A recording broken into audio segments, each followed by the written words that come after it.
Elena thought love meant being seen. She was wrong. Tonight, in the private wing of her boyfriend's Milan estate, she would discover him tangled in silk sheets with the one person who should have been untouchable, her own sister. The image would shatter her, break something fundamental inside. But it would also lead her somewhere far more dangerous, into the arms of a man she should never have met, never have wanted, never have trusted. A man whose darkness called to something buried deep within her soul. This is their story. If you're watching from anywhere in the world, drop your city in the comments below. Let me see how far this story travels. And if it grabs you, hit that like button. Now, let's begin. What? The music pulsed through the Valente estate like a living thing, all bass and shimmer and the kind of careless laughter that came with old money and older secrets. Elena Ricci stood at the edge of the grand ballroom, a champagne flute warming in her hand, watching people who'd never once looked her in the eye pretend she didn't exist. She'd worn the green dress, the one Marco had bought her 3 months ago, with a kiss pressed to her temple and a whispered promise that she'd be the most beautiful woman there. The silk clung to her curves, the color making her dark hair look almost black in the chandelier light. She'd spent 2 hours on her makeup, her hands shaking slightly as she lined her eyes, telling herself tonight would be different. Tonight, Marco would introduce her properly. Not as a friend or someone I know, but as his girlfriend, his partner, someone who mattered. The champagne tasted like ash. "Elena, darling." The voice cut through her thoughts like a blade wrapped in honey. She turned to find Bianca Moretti gliding toward her, all sharp cheekbones and sharper smile. Marco's cousin, though they looked nothing alike. Where Marco was warm and golden, Bianca was ice-sculpted into human form. "Bianca." Elena forced brightness into her voice, the same brightness she'd been forcing for 6 months now, every time she walked into Marco's world and felt it reject her like a bad transplant. "Still here, I see." Bianca's eyes traveled down Elena's dress. A flicker of something. Amusement? Pity? Crossing her face. "How persistent of you." The words landed like a slap, but Elena had learned to take slaps, learned to smile through them. "Marco invited me." Of course he did. Bianca sipped her champagne, that terrible smile never wavering. "Marco invites everyone. It's his way. Generous to a fault, that boy." A pause, perfectly timed. "Though between us, I'm surprised you're still playing this game. Most girls figure it out by month 3. Something cold slithered down Elena's spine. Figure what out? But Bianca was already turning away, a little wave of her fingers, dismissing Elena as easily as one might dismiss a servant. "Enjoy the party, darling. I'm sure Marco will find you when he needs you." When he needs you. Not wants, needs. Elena drained her champagne in one burning swallow. The ballroom was a crush of bodies now, the party reaching that fever pitch where inhibitions loosened and secrets started to slip. Elena moved through it like a ghost, searching for Marco's familiar profile, that easy smile that had first caught her attention in a coffee shop 14 months ago. She'd been reading Dante, of all things, for her comparative literature class. He'd leaned over her table, smelling like expensive cologne and possibility, and said, "Inferno or Paradiso?" "Purgatorio," she'd answered, and he'd laughed like she'd told the best joke in the world. 3 dates later, he'd kissed her in the rain outside her apartment. A month after that, he'd said he loved her, the words tumbling out half-drunk and wholly sincere after a bottle of wine and a confession about his complicated family.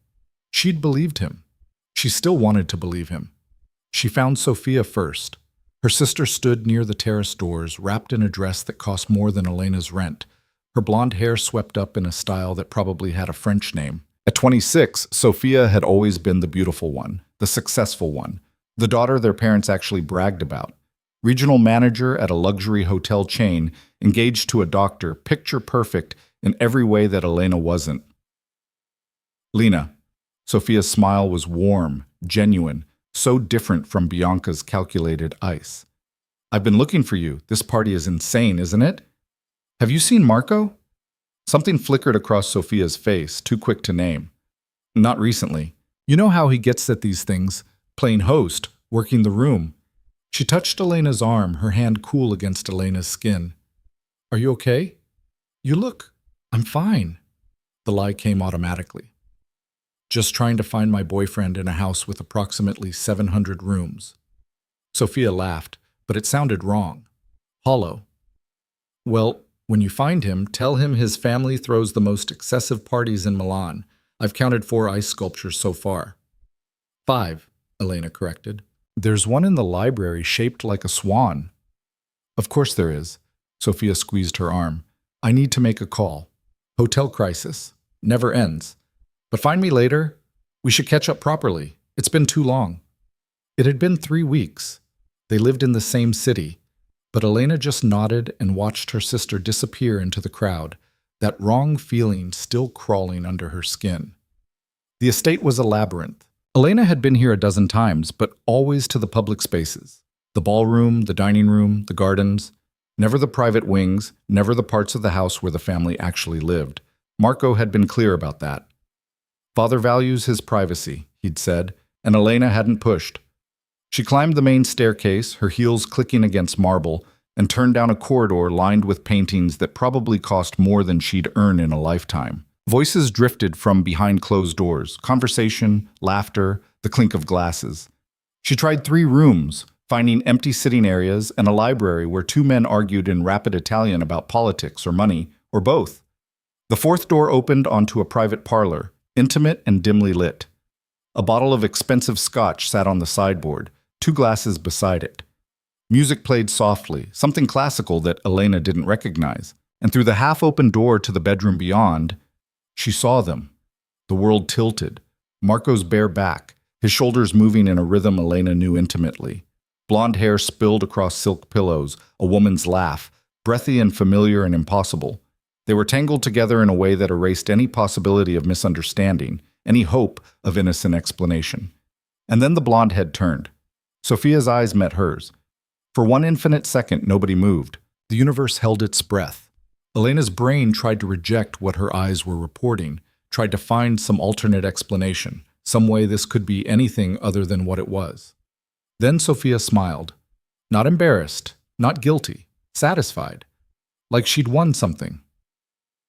Lena, she said, we need to talk. Elena ran. She didn't remember leaving the room, didn't remember navigating back through the corridor. Her body moved on autopilot while her mind splintered into 1,000 cutting pieces. The dress Marco bought her. The sister who called her Lena. The months of feeling invisible, of being introduced as a friend, of Bianca's knowing smile. Most girls figure it out by month 3. She found herself in a part of the estate she didn't recognize, her heels loud against hardwood floors, her breath coming in gasps that hurt her ribs. Tears blurred her vision, hot and angry and helpless. A door appeared on her left, heavy oak with an old-fashioned handle. She tried it without thinking, needing somewhere to hide, somewhere to break apart in private. It opened. The room beyond was nothing like the rest of the house. Where everything else was showpiece and display, this space felt lived in. Books lined the walls, their spines worn with reading. A fire burned low in a marble fireplace. The furniture was expensive but comfortable, arranged for actual use rather than impression. And sitting in a leather chair near the fire, a tumbler of amber liquid in his hand, was a man Elena had never seen before. He looked up at her entrance, and Elena's first thought was that he was too still. No surprise, no alarm, just a calm assessment that felt almost predatory in its focus. Mid-40s, she guessed.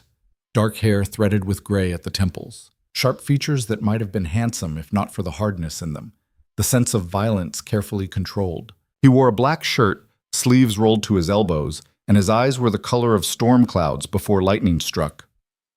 I'm sorry, Elena gasped, already backing toward the door. I didn't mean to. I'll go. You're crying. It wasn't a question. His voice was low, accented, the kind of voice that made statements sound like observations of fact. Elena touched her face, and her fingers came away black with mascara. I'm fine. I'm sorry. I got lost. In the restricted wing. Still that flat observation. During a party where everyone knows the restricted wing is off limits. I wasn't thinking, Her voice cracked. She hated that it cracked. I need to leave. Sit down. What? He nodded toward the chair opposite his. You're in distress. You've clearly had a shock. Sit down before you collapse. It was the clinical assessment that did it. Not kindness, not pity, just a recognition that she was about to fall apart and would prefer to do it sitting. Elena's legs folded under her, carrying her to the chair without consulting her brain. The leather was soft. The fire was warm. She was shaking. The man watched her for a long moment, then rose and walked to a sideboard. He poured 2 fingers of something amber into a crystal tumbler and brought it to her. Drink. I don't. Drink it. She drank. The liquor burned down her throat, harsh and smoky, and she coughed. But the burn felt good. Real. Something to focus on besides the image of her sister's satisfied smile. Better? He asked. Who are you? Someone who values privacy. He returned to his chair, settling into it with the patience of a man who could outweight stone.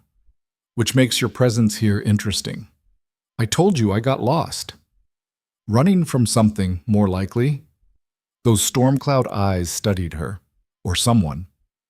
Elena looked away toward the fire, anywhere but at that too perceptive gaze. It doesn't matter. Clearly it does. Why do you care? I don't. He sipped his drink. But you're in my private study, crying into my scotch. That makes it my business until you leave. The bluntness should have offended her. Instead, it steadied something inside her. This man didn't know her, didn't owe her comfort or lies. He was simply stating facts. I found my boyfriend in bed with my sister, Elena heard herself say. The words came out flat, emotionless, like she was reporting the weather. At his family's party, in this house, actually. Silence stretched. Then, Marco. It wasn't a question. Elena's head snapped up. You know him? I know everyone in this house. Something shifted in the man's expression, too subtle to name. Marco Valente is my son. The world tilted again. You're... Elena couldn't finish the sentence, couldn't process it. Adriano Valente. He said it simply, without emphasis, but the name landed like a stone into still water. And you're the girl he's been hiding for the past 6 months. He wasn't hiding me. But even as she said it, she knew it was a lie. All those times he'd introduced her as a friend. All those events he'd attended without her. The way he'd kept her away from his family, his real life. He was hiding you, Adriano said quietly. From me, specifically. Why? Because I would have seen what you were too blinded by infatuation to notice.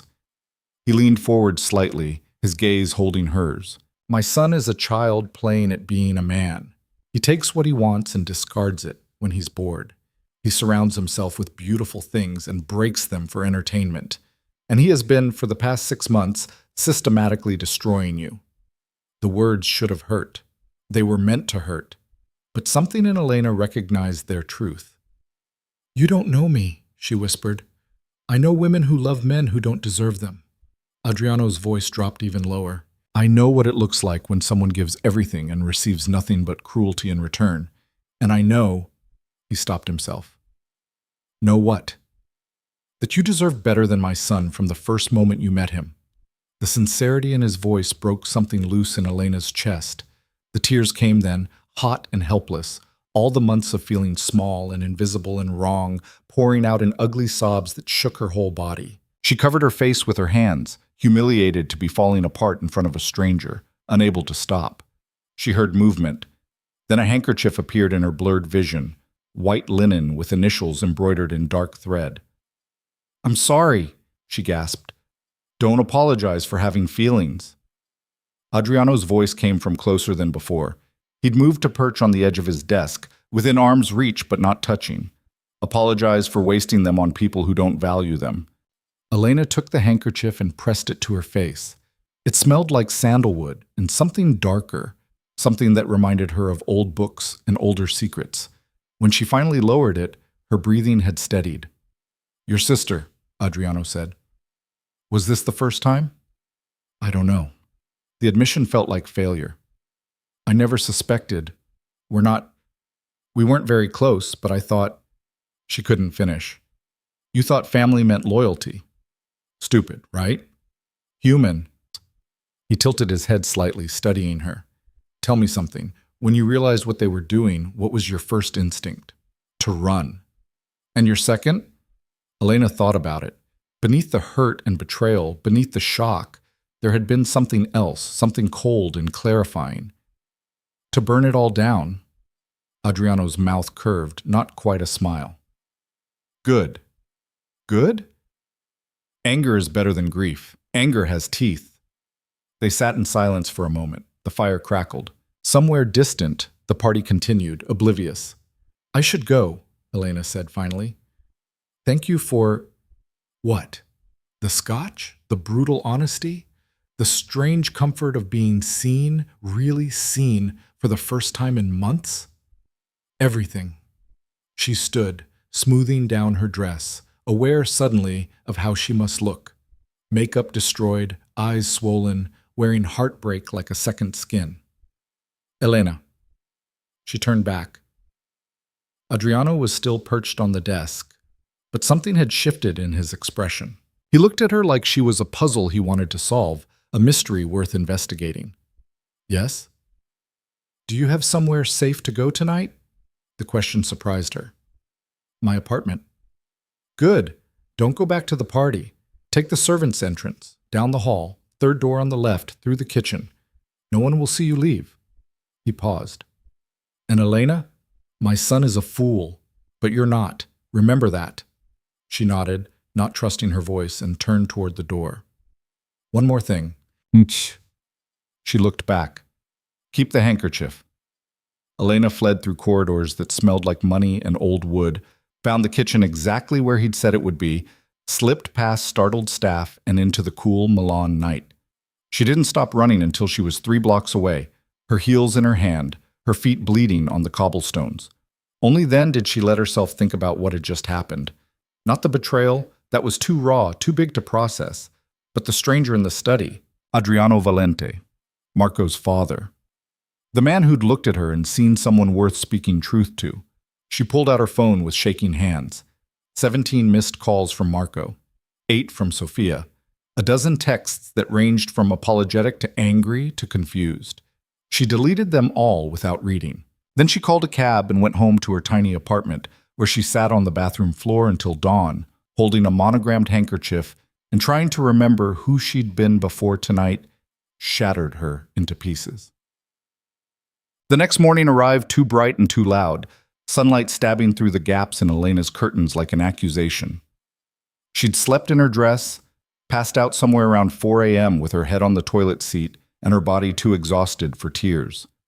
Her phone was dead. She charged it while she showered, scrubbing her skin until it hurt, trying to wash away the feeling of Marco's hands, Sofia's smile, the whole terrible night. The water ran black with mascara and gray with heartbreak. When she finally emerged, wrapped in a towel and feeling scraped hollow, her phone had accumulated 43 new messages. She made coffee first. Strong, black, bitter enough to match her mood. Then, with the mug warming her hands, she opened her messages. Marco. Baby. Please call me Marco. It's not what you think, Marco. Sofia said you saw, but you don't understand, Marco. She came on to me. I was drunk. It didn't mean anything. The messages went on, escalating from pleading to angry to desperate. Elena read them with a strange detachment, like she was reading someone else's tragedy. Sofia had sent fewer messages, but they cut deeper. Sofia. We should talk. Sofia. You're overreacting. Sofia. He was mine first. I introduced you. Did you really think he wanted you for you? Elena's hand shook, coffee slopping over the rim of her mug. She set it down before she could drop it. One message from her mother. Sofia says you're causing drama. Call me. Nothing from her father. But then there never was. And one message from a number she didn't recognize, sent at 7 a.m. Unknown. I trust you made it home safely. A.V. Elena stared at those letters. A V. Adriano Valente. Marco's father had her number, had checked on her, had cared enough to ask. She typed and deleted 3 responses before settling on, yes, thank you. The reply came immediately. Good. Then, do you have plans today? Elena looked around her apartment. Dirty dishes in the sink, laundry piling up, a paper due Monday that she hadn't started, a life that felt like it belonged to someone else. No, she typed. Come to the university. Main Humanities Building. Room 304. 2 p.m. Why? Because you need to get out of your apartment before you drown in your own thoughts. And because I'm offering you an opportunity. Elena should have said no, should have recognized this for what it was, a strange man making a strange request the day after her world collapsed. But something in her, that cold and clarifying anger Adriano had recognized, wanted to know what came next. I'll be there, she sent. She spent the next 4 hours in a haze of mechanical motion, got dressed in jeans and a sweater, pulled her hair into a ponytail, covered the worst of her swollen eyes with makeup, avoided looking at herself in the mirror for too long. Her phone rang. Marco. She declined it. It rang again. Sophia. Declined. A text from Bianca. Heard about last night. Welcome to reality, darling. Elena turned her phone face down and left the apartment before she could change her mind. The university sprawled across the north end of the city, all old stone and older secrets. Elena had taken classes here for 2 years. Working toward a literature degree she wasn't sure she wanted, funded by scholarships and the 3 jobs she worked to make rent. She knew the main humanities building well, had spent countless hours in its library, its lecture halls, its quiet corners where nobody bothered you. Room 304 was on the 3rd floor, at the end of a long corridor. The door stood ajar. Elena knocked anyway. Come in. The room was smaller than she'd expected. A seminar space, maybe, with a long table and 20 chairs arranged around it. Bookshelves lined the walls. And standing by the window, looking out over the campus, was Adriano Valente. He'd traded last night's black shirt for a charcoal sweater and dark slacks, but the intensity remained. He turned as she entered, and Elena saw him properly for the first time in daylight. Handsome in a way that had nothing to do with symmetry and everything to do with presence. The kind of man who commanded rooms without trying. You came, he said. You asked. I suggested. You chose. He gestured to the table. Sit. Elena sat. Adriano took the chair opposite, close enough that she could see the fine lines around his eyes, the gray threading through his dark hair. First, he said, how are you? The question surprised her. Terrible. Numb. Angry. All of it. Good. Feeling everything means you're not shutting down. Is that why you asked me here? To check on my emotional state? No. He leaned back, studying her. I asked you here because I'm teaching a course this semester, and I need a teaching assistant. Someone smart, detail-oriented, capable of thinking independently. Elena blinked. You're a professor? Adjunct. Criminal psychology and ethics. A pause. I have other occupations, but this one requires someone I can trust. Someone who won't gossip or curry favor. Someone who has no reason to want anything from me. You don't know me. I know enough. You were dating my son for 6 months and never once tried to leverage that connection. You didn't ask for money, introductions, opportunities. You stayed invisible by choice or by force. His eyes held hers. That tells me you're either pathologically self-effacing or genuinely uninterested in the games people in my world play. And you need that because? Because this course deals with moral ambiguity. Real cases, real criminals, real ethical quagmires. I need someone who can think clearly without their judgment clouded by what they think they should believe. Elena's mind was racing. I'm an undergraduate. I'm not qualified to... You're a literature major with a 3.8 GPA who writes papers on moral complexity and Dostoevsky. I'd say you're overqualified. He tilted his head. Unless you're not interested. I didn't say that. Then what are you saying? Elena looked down at her hands. They were steady now, no longer shaking. I'm saying this is insane. Your son just... Last night I found him with my sister, and now you're offering me a job? What kind of... Compensation, Adriano said quietly. She looked up sharply. Not for his behavior. I can't undo that. But I can offer you something he never did. An opportunity to be more than invisible. To be seen, valued, challenged. He paused. And to learn how to protect yourself from people like him. The last words landed like stones.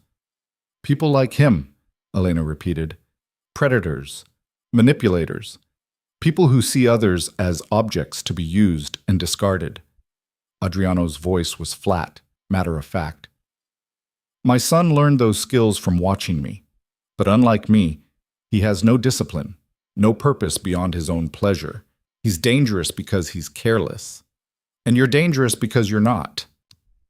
Something flickered in Adriano's eyes. Not quite a smile. Yes. They sat in silence. Elena felt like she was standing at a crossroads, looking down two paths. One led back to her apartment, to the familiar pain of betrayal, to slowly rebuilding a life that had never quite fit. The other led, where? Into the orbit of a man who freely admitted to being dangerous, who looked at her like she was interesting rather than decorative, who offered her things she didn't know she wanted. If I say yes, she said slowly, what would I be doing? Grading papers, leading discussion sections, researching case studies, challenging my assumptions when I'm wrong. He paused, learning to trust your own judgment again. That's not part of a TA's job description. Consider it a bonus. Elena laughed, a short, sharp sound that surprised them both. You're serious? Always. Adriano stood, walking to the window. I'm offering you a choice, Elena. Take it or leave it. But make the decision for yourself. Not because you're afraid or hurt, or trying to prove something to people who don't matter. She watched him standing there, silhouetted against the afternoon light, and felt something shift inside her, not attraction, or not only attraction, though she'd have to be dead not to notice the pull of him, but recognition. He saw her.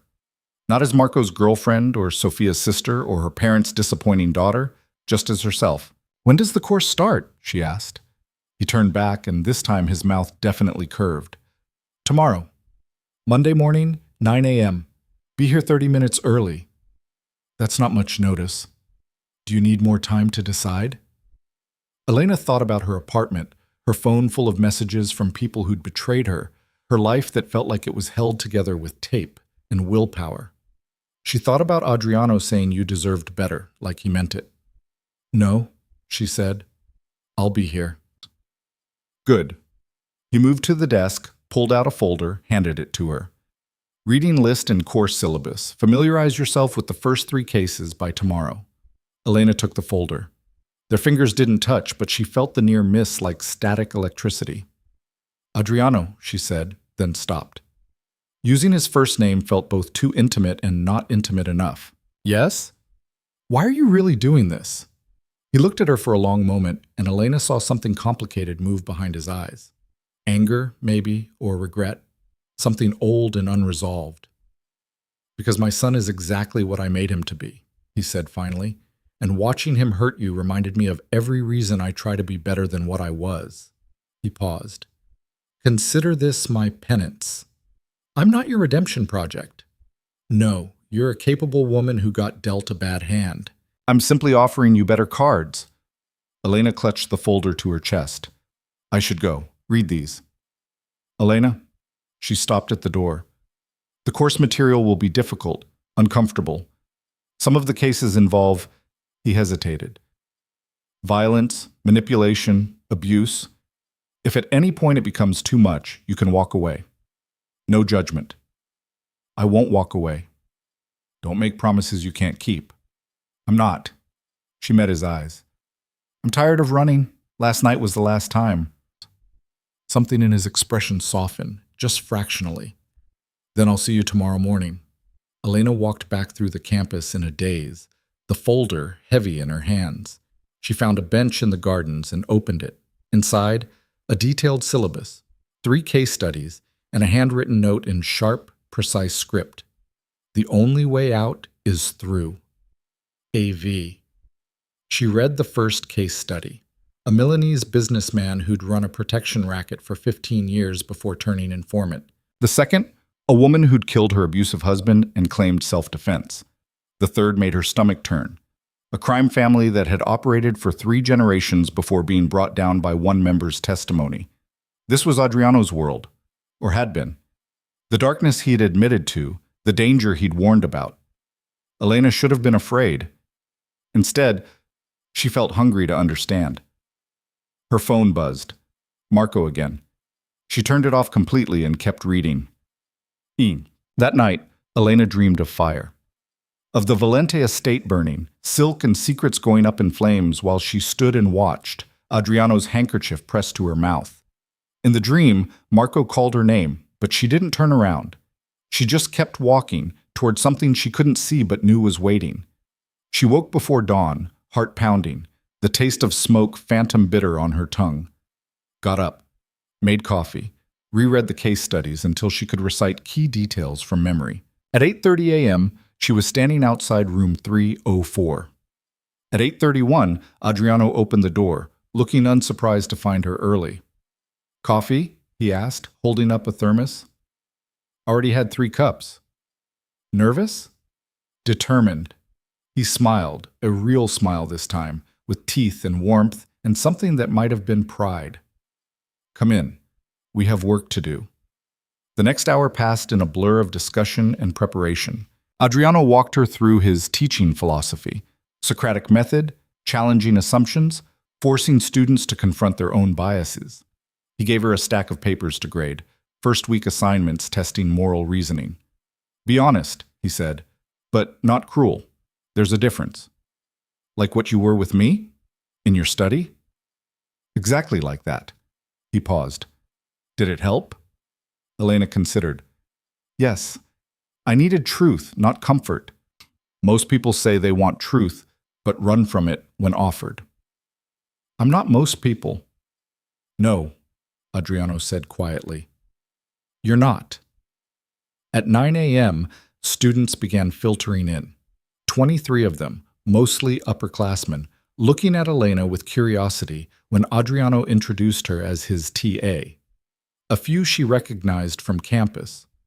One, a sharp-eyed girl named Julia, raised her hand immediately. "Professor Valente, is it true you used to work in organized crime?" The room went silent. Adriano didn't flinch. "Yes." "Next question?" "Did you kill people?" "That's not relevant to criminal psychology." "Isn't it? Understanding the psychological profile of someone who's committed violence?" Adriano's mouth curved. "All right. Yes, I've killed people. In a different life, under different circumstances, for reasons that made sense in a world governed by different rules." He paused. "And that experience informs how I teach this course. Because understanding evil requires acknowledging that it doesn't always look like evil from the inside. Sometimes it looks like loyalty, sometimes like survival, sometimes like love." Elena felt those words sink into her bones. The class ran for 2 hours. Adriano lectured on moral frameworks, then broke students into groups to debate a case study. Elena circulated, listening, occasionally interjecting questions. She felt Adriano's eyes on her periodically, assessing, but not controlling. When the last student filed out, she slumped into a chair. "Exhausting," she said. "Exhilarating," Adriano corrected. He was packing up his notes, but he glanced at her. "You did well. Push them without alienating them." "I was terrified I'd say something stupid." "You didn't." He paused. "Julia will be trouble. She's smart and confrontational." "You like that about her." "I respect it. There's a difference." He zipped his bag. "Do you have classes this afternoon?" "1. 19th century literature at 2. Go. I'll email you the next batch of assignments tonight." Elena stood, gathering her things. She made it to the door before his voice stopped her. "Elena." She turned. "You're allowed to feel however you feel about what happened Friday night, but don't let it define you. Use it." "Use it how?" "However you need to." His eyes were serious. "Just don't let it make you smaller." She nodded, not trusting her voice, and left. Her literature class was a blur. She took notes mechanically, her mind elsewhere, kept thinking about Adriano's words, the way he'd looked at her like she was capable of more than she'd ever imagined. Her phone, turned back on, buzzed constantly. She ignored it. After class, she walked to the library and buried herself in research. Started reading everything she could find on criminal psychology, on moral philosophy, on the psychology of betrayal. Hours passed. The library emptied around her. At 9 p.m., her laptop pinged with an email from avalente@university.edu. Subject: additional reading. Elena, attached are next week's case studies and 3 optional readings. I think you'll find interesting. The Zimbardo is foundational. The Arendt will challenge you. The Gilligan offers a different framework for thinking about moral development. Also attached, information on self-defense classes offered through the university. You mentioned wanting to burn things down. Learn to fight first. AV, Elena stared at the last line. Self-defense classes. Like he'd heard what she didn't say, that she was tired of being small, scared, invisible, tired of running. She clicked the link. Classes met Tuesday and Thursday evenings. She registered before she could second-guess herself. Then she opened the readings and didn't stop until the library closed at midnight. The days blurred together after that. Classes, TA work, reading until her eyes burned, self-defense twice a week, where an instructor named Rosa taught her how to throw a punch, break a hold, use her body as a weapon. Elena threw herself into it all with an intensity that bordered on obsession. She ignored 47 calls from Marco, 31 from Sophia, a tearful voicemail from her mother about disappointing the family, a terse message from her father saying she needed to stop being dramatic. She didn't stop. She burned. Adriano noticed, of course. He noticed everything. "You're running yourself into the ground," he said one afternoon, finding her in his office grading papers at 7 p.m. "I'm fine. You're surviving on coffee and spite. It's working." He didn't argue, just set a sandwich in front of her, roast beef and provolone from the Italian place off campus, and sat down across from her. "Eat," he said. "I'm not hungry." "Eat anyway." They stared at each other. Elena broke first, picking up the sandwich and biting into it. It was good. Better than good. She hadn't realized how hungry she was. "When's the last time you slept?" Adriano asked. "I sleep." "How much?" "Enough." Elena, she met his eyes. 4 hours, maybe 5. That's not sustainable. Neither is falling apart, but here we are. Adriano was quiet for a moment. Then, "What are you afraid will happen if you stop moving?" The question cut deeper than it should have. Elena set down the sandwich, her appetite vanishing. "I'll think," she said finally, "about them. About what it means that my own sister—" Her voice cracked. "If I stop moving, it catches up. It will catch up anyway. The only question is whether you face it on your terms or wait until it ambushes you." Spoken like someone with experience. Yes. No elaboration, just that flat admission. Elena looked at him, really looked, saw the shadows under his eyes that matched hers, the way he held himself with the tension of someone always ready for attack. "What are you running from?" "Everything I used to be." He said it simply. "Every choice I made that led to my son becoming the kind of man who hurts women for entertainment. Every time I chose power over humanity." A pause. "You're running from pain. I'm running from guilt. Neither of us will outrun anything, but at least the movement keeps us warm." That's bleak. That's honest. They sat in silence, the office quiet around them. Outside, the campus was emptying, students heading to bars or parties or wherever young people went to forget they were mortal. "I should go," Elena said, but she didn't move. Neither did Adriano. He just watched her with those storm cloud eyes that saw too much. "Thank you," Elena said finally, "for the sandwich, for all of this. You didn't have to." "I know." "Then why?" He was quiet for so long she thought he wouldn't answer. Then, "Because you remind me of someone. Someone I failed a long time ago." His voice dropped. "And maybe helping you is the closest I'll get to making that right." "Who?" "Someone who deserved better than what I gave her." He stood, gathering papers. "Go home, Elena. Sleep. The work will be here tomorrow." Elena packed up slowly, aware of him moving around the office, aware of the way the space felt different when he was in it. Charged. Dangerous in a way that should have scared her, but didn't. At the door, she paused. "Adriano?" "Yes?" "Do you regret it? Your past?" He looked at her, and for just a moment, she saw past the control to something raw underneath. Every day? But regret doesn't erase what was done. It just teaches you to be better going forward. Elena nodded and left. But as she walked back to her apartment through the cold Milan night, she realized something. She wasn't just running anymore. She was moving towards something. Something she couldn't name yet, but could feel pulling at her, inevitable as gravity.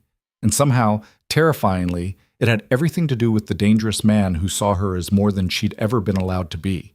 3 weeks passed in a rhythm that felt almost normal if Elena didn't think too hard about what normal used to mean.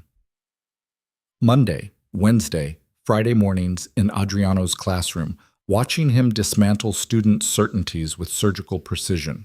Tuesday and Thursday evenings learning how to break a wrist hold, how to strike with her palm instead of her fist, how to move through the world like she owned space, instead of apologizing for taking it up. The rest of her time disappeared into reading, grading, existing in a state of productive numbness that kept the rawness at bay. She'd stopped checking her phone for Marco's messages, stopped flinching when she saw blonde hair in her peripheral vision that might be Sophia. The wound was still there, but she'd learned to work around it, the way you learn to function with a broken rib. What she hadn't learned was how to stop noticing Adriano. It started small. The way he rolled his sleeves when he lectured, exposing forearms corded with muscle and marked with a scar that looked like a knife had once gotten too close.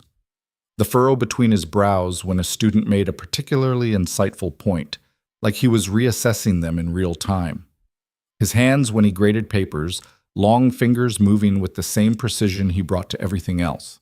Elena told herself it was academic interest, professional observation, anything except what it actually was. The turning point came on a Thursday. She'd stayed late in his office again, grading midterm essays while Adriano worked through case files at his desk. The comfortable silence between them had become familiar, almost intimate in its ease. Rain hammered against the windows, the kind of October downpour that turned Milan's streets into rivers. "You should go," Adriano said without looking up, "before it gets worse." "I'm almost done with these." Elena. She looked up.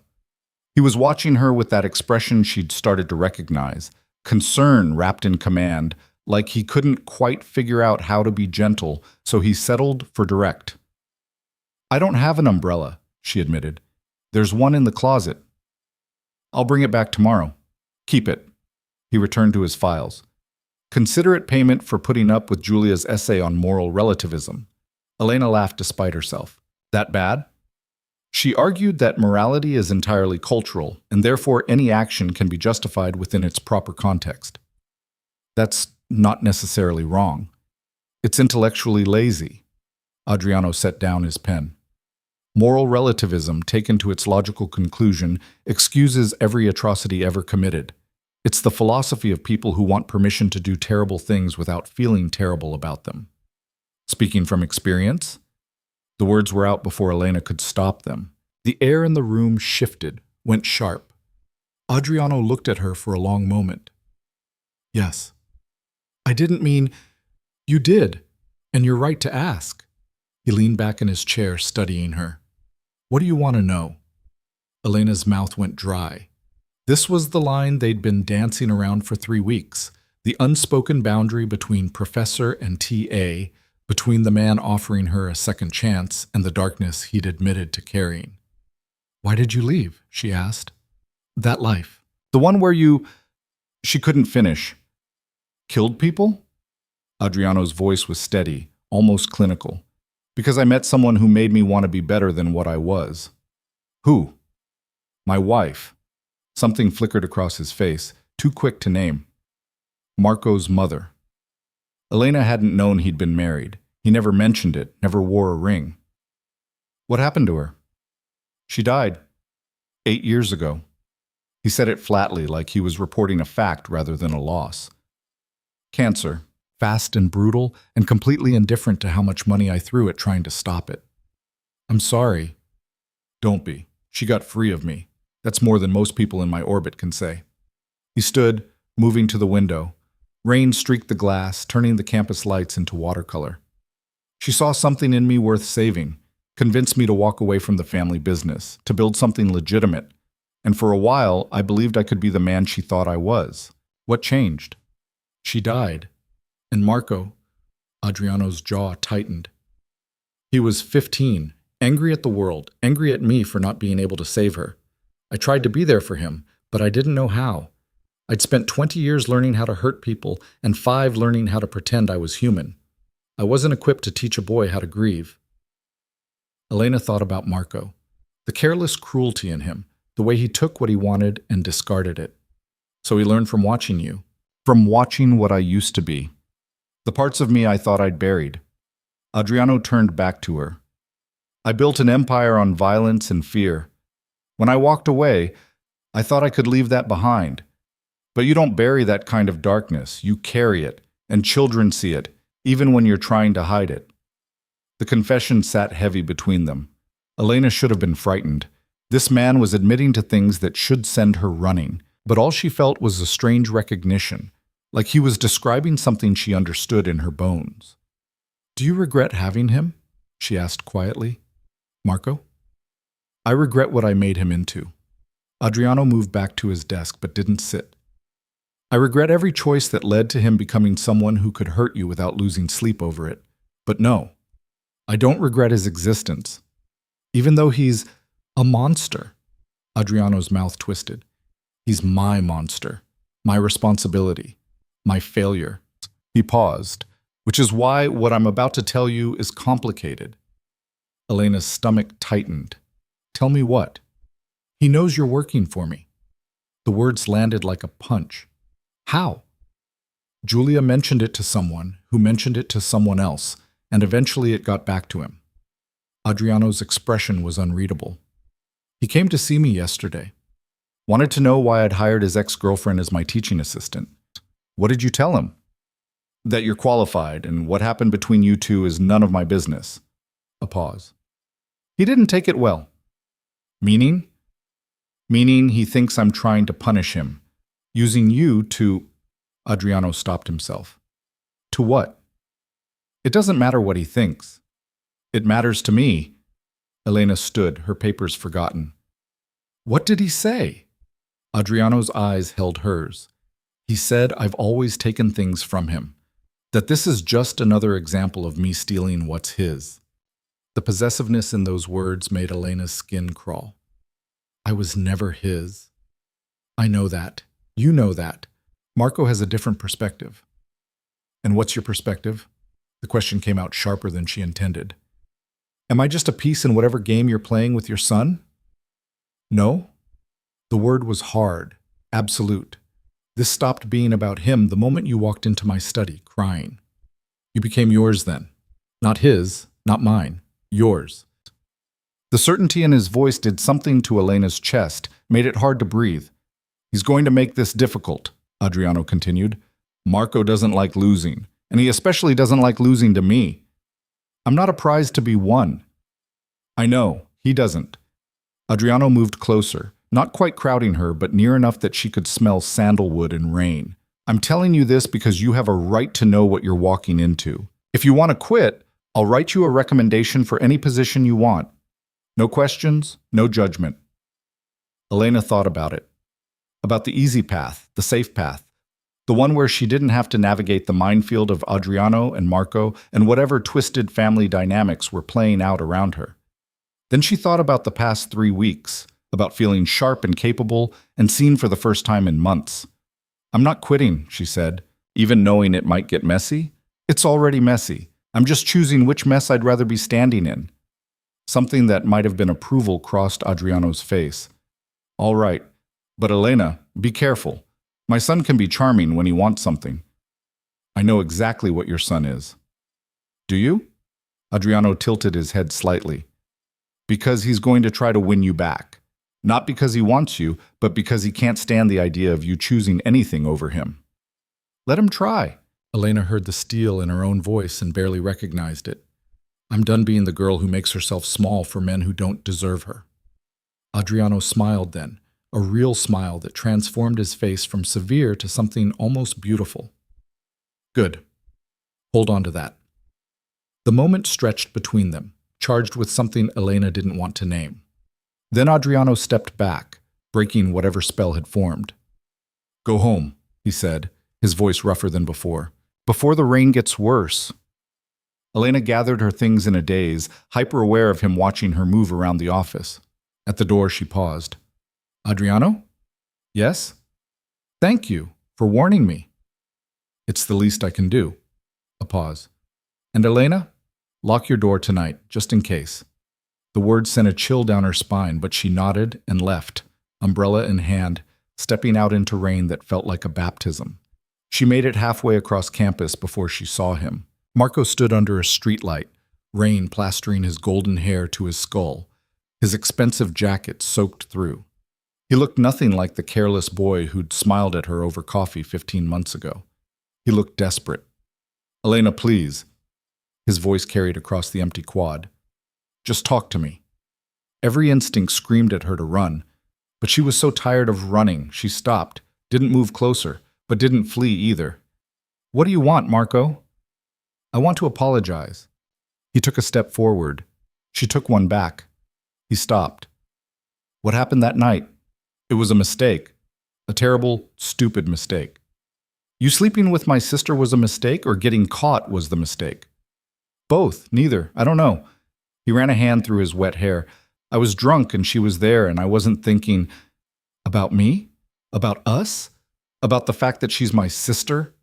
Elena's voice was cold, controlled. Which part exactly weren't you thinking about? All of it. I'm sorry, Elena. I'm so fucking sorry. How long? What? How long were you sleeping with her?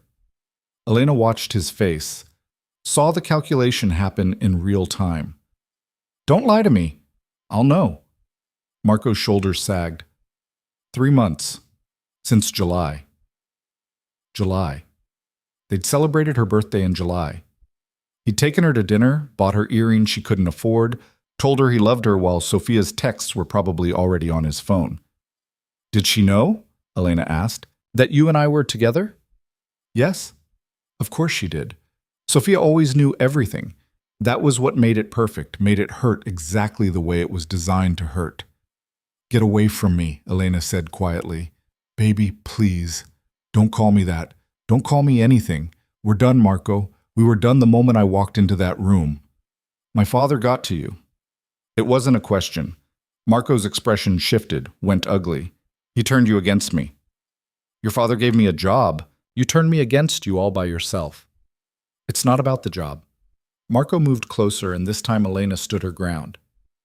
He does this, takes things from me, controls everything, and now he's using you to what?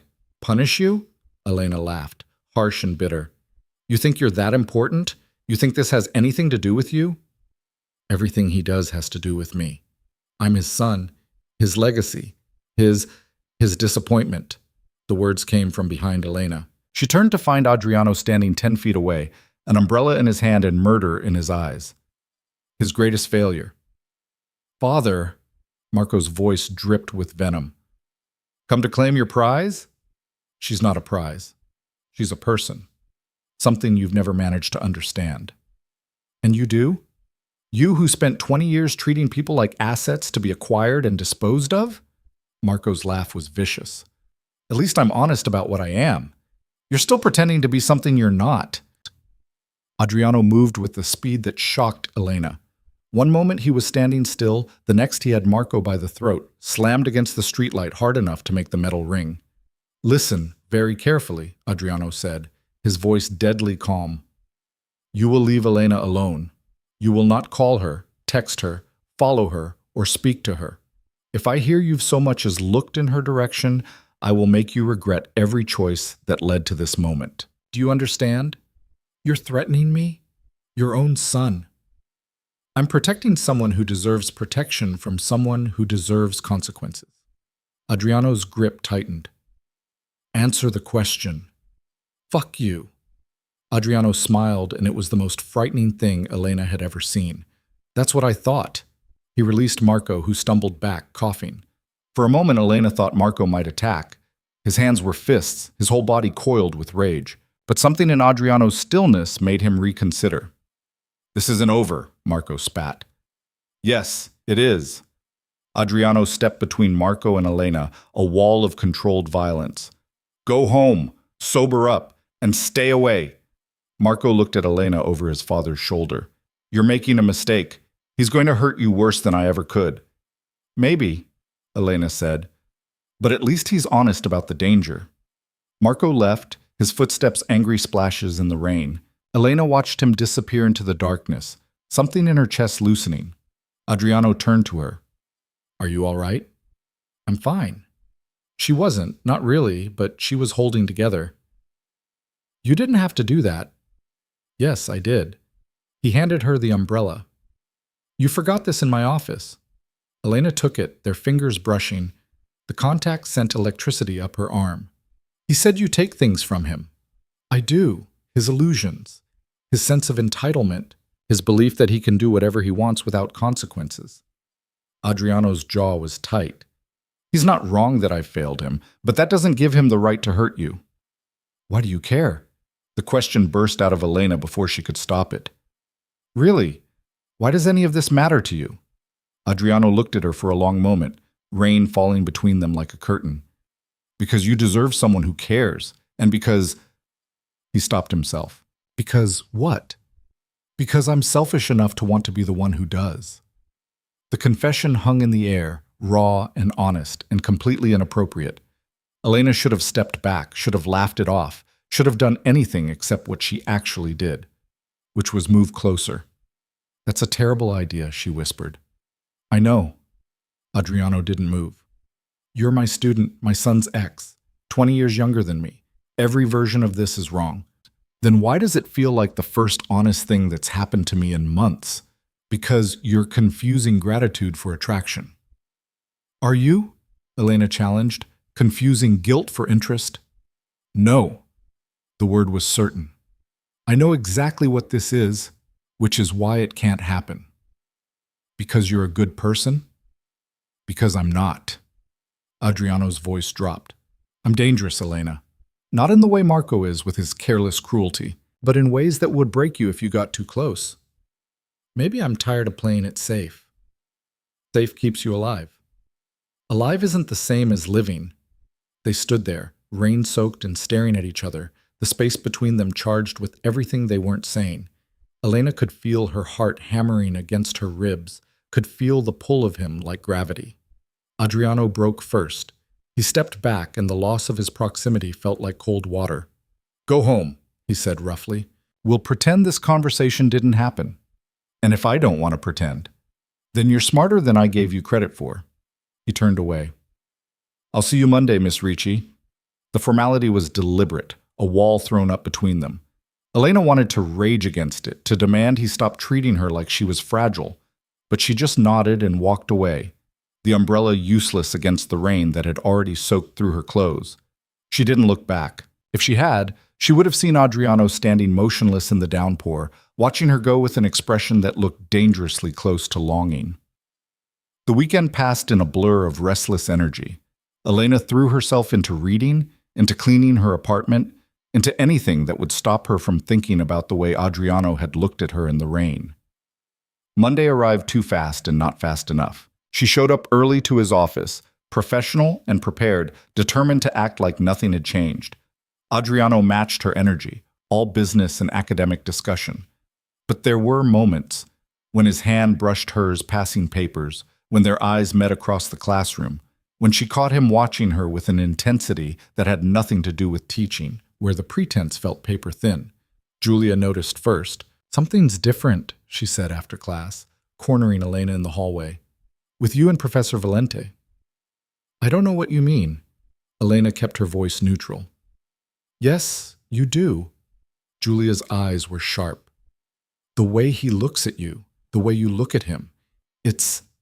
She paused. Dangerous. We're colleagues, that's all. Right, and I'm the Pope. Julia leaned against the wall. Look, I'm not judging. If anything, I'm impressed. Professor Valente doesn't look at anyone like that. But you should know people are starting to notice. There's nothing to notice. Keep telling yourself that. Julia pushed off the wall. Just be careful. Men like him, they consume people. She left before Elena could respond, but the words burrowed under her skin, stayed there through her next class, through her shift at the library, through the self-defense lesson where Rosa taught her how to escape a chokehold. Tuesday evening found her back in Adriano's office, grading papers while he worked in silence. The tension between them was a living thing, coiled and waiting. Julia thinks people are noticing, Elena said finally, unable to bear the quiet anymore. Adriano looked up. Noticing what? Us, whatever this is. There is no us. There's a professor and his teaching assistant maintaining appropriate professional boundaries. Is that what we're doing? That's what we have to do. Adriano set down his pen. Elena, don't. She stood, unable to sit still anymore. Don't tell me again why this is a bad idea. I know all the reasons. I've listed them myself 100 times. But knowing something is stupid doesn't make it stop being true. What's true? That I think about you constantly. That every time you look at me, I forget how to breathe. That Friday night when you put Marco against that streetlight, part of me was terrified and part of me wanted... She stopped herself. Wanted what? Adriano's voice was rough. You. All the parts you keep warning me about. Adriano stood, and the movement was controlled, but Elena could see the restraint it took. You don't know what you're asking for? Then tell me. Elena moved closer, reckless with wanting. Stop protecting me from yourself and just tell me the truth. The truth is that I want you in ways that would horrify you if you understood them. The admission came out harsh. The truth is, I think about touching you and have to stop myself because once I start, I won't be able to be gentle. The truth is, every time Marco says your name, I want to break his jaw for having the privilege of knowing how you taste. The words hit Elena like a physical force. Then why are we fighting this? Because I'm twice your age. Because you work for me. Because my son, your son is a cheating bastard who doesn't deserve to be part of this conversation. Elena was close enough now to see the flecks of silver in Adriano's eyes. And I don't care about the age difference or the job or any of it. I just care about this. She kissed him. For half a second, Adriano was perfectly still. Then he made a sound low in his throat and kissed her back with an intensity that stole her breath. His hands came up to frame her face, fingers threading into her hair, and Elena felt the restraint in him, the way he was holding himself back even as he devoured her mouth. She pressed closer, wanting more, wanting everything. Adriano broke the kiss with a curse. This is a mistake, he said, but he didn't let her go. I know. I should fire you, send you away, forget this happened. Will you? His forehead dropped to hers, their breath mingling. No. Then stop telling me what we shouldn't do and tell me what you want. I want, his voice broke, everything, which is exactly why we need to stop. Why? Because I don't do things halfway, Elena. If I have you, I'll want to keep you, protect you, control every aspect of your life to make sure nothing touches you, and you'll hate me for it eventually. You don't know that. Yes, I do. I've done this before. I know how it ends. Elena pulled back enough to look at him. Your wife. I loved her so completely it terrified her, tried to shield her from everything, including herself. And when she got sick, his jaw tightened. I couldn't protect her from that, couldn't buy it off or threaten it or make it leave. And it broke something in me. I'm not her. I know, which is why I can't do this to you. Adriano released her, stepped back, put distance between them. You deserve someone who can love you without trying to cage you. What if I don't want easy love? Elena's voice shook. What if I want complicated and messy and real? You say that now. I'll say it tomorrow too, and the day after that. She moved toward him again. I'm not afraid of you, Adriano. You should be. Why? Because you used to kill people? Because you're dangerous? Elena laughed, sharp and a little wild. I've spent my whole life being safe, being small, being whatever people needed me to be. And where did it get me? Betrayed by my boyfriend and my sister in the same night. If that's what safe looks like, I'll take dangerous. Adriano stared at her like he was seeing her for the first time. You're serious. Completely. This won't end well. Maybe not, but at least it'll be real. He was on her again before she could blink, kissing her with a hunger that made the first kiss feel tame. Elena met him with equal ferocity, nails digging into his shoulders, teeth catching his lower lip. This wasn't gentle or sweet, or any of the things she'd experienced with Marco. This was raw and demanding and exactly what she needed. Adriano broke the kiss only to trail his mouth down her neck, teeth scraping sensitive skin. Elena gasped, her head falling back, and felt him smile against her throat. "Still not afraid?" he murmured. "Terrified," she admitted. "But not of you." "Of what then?"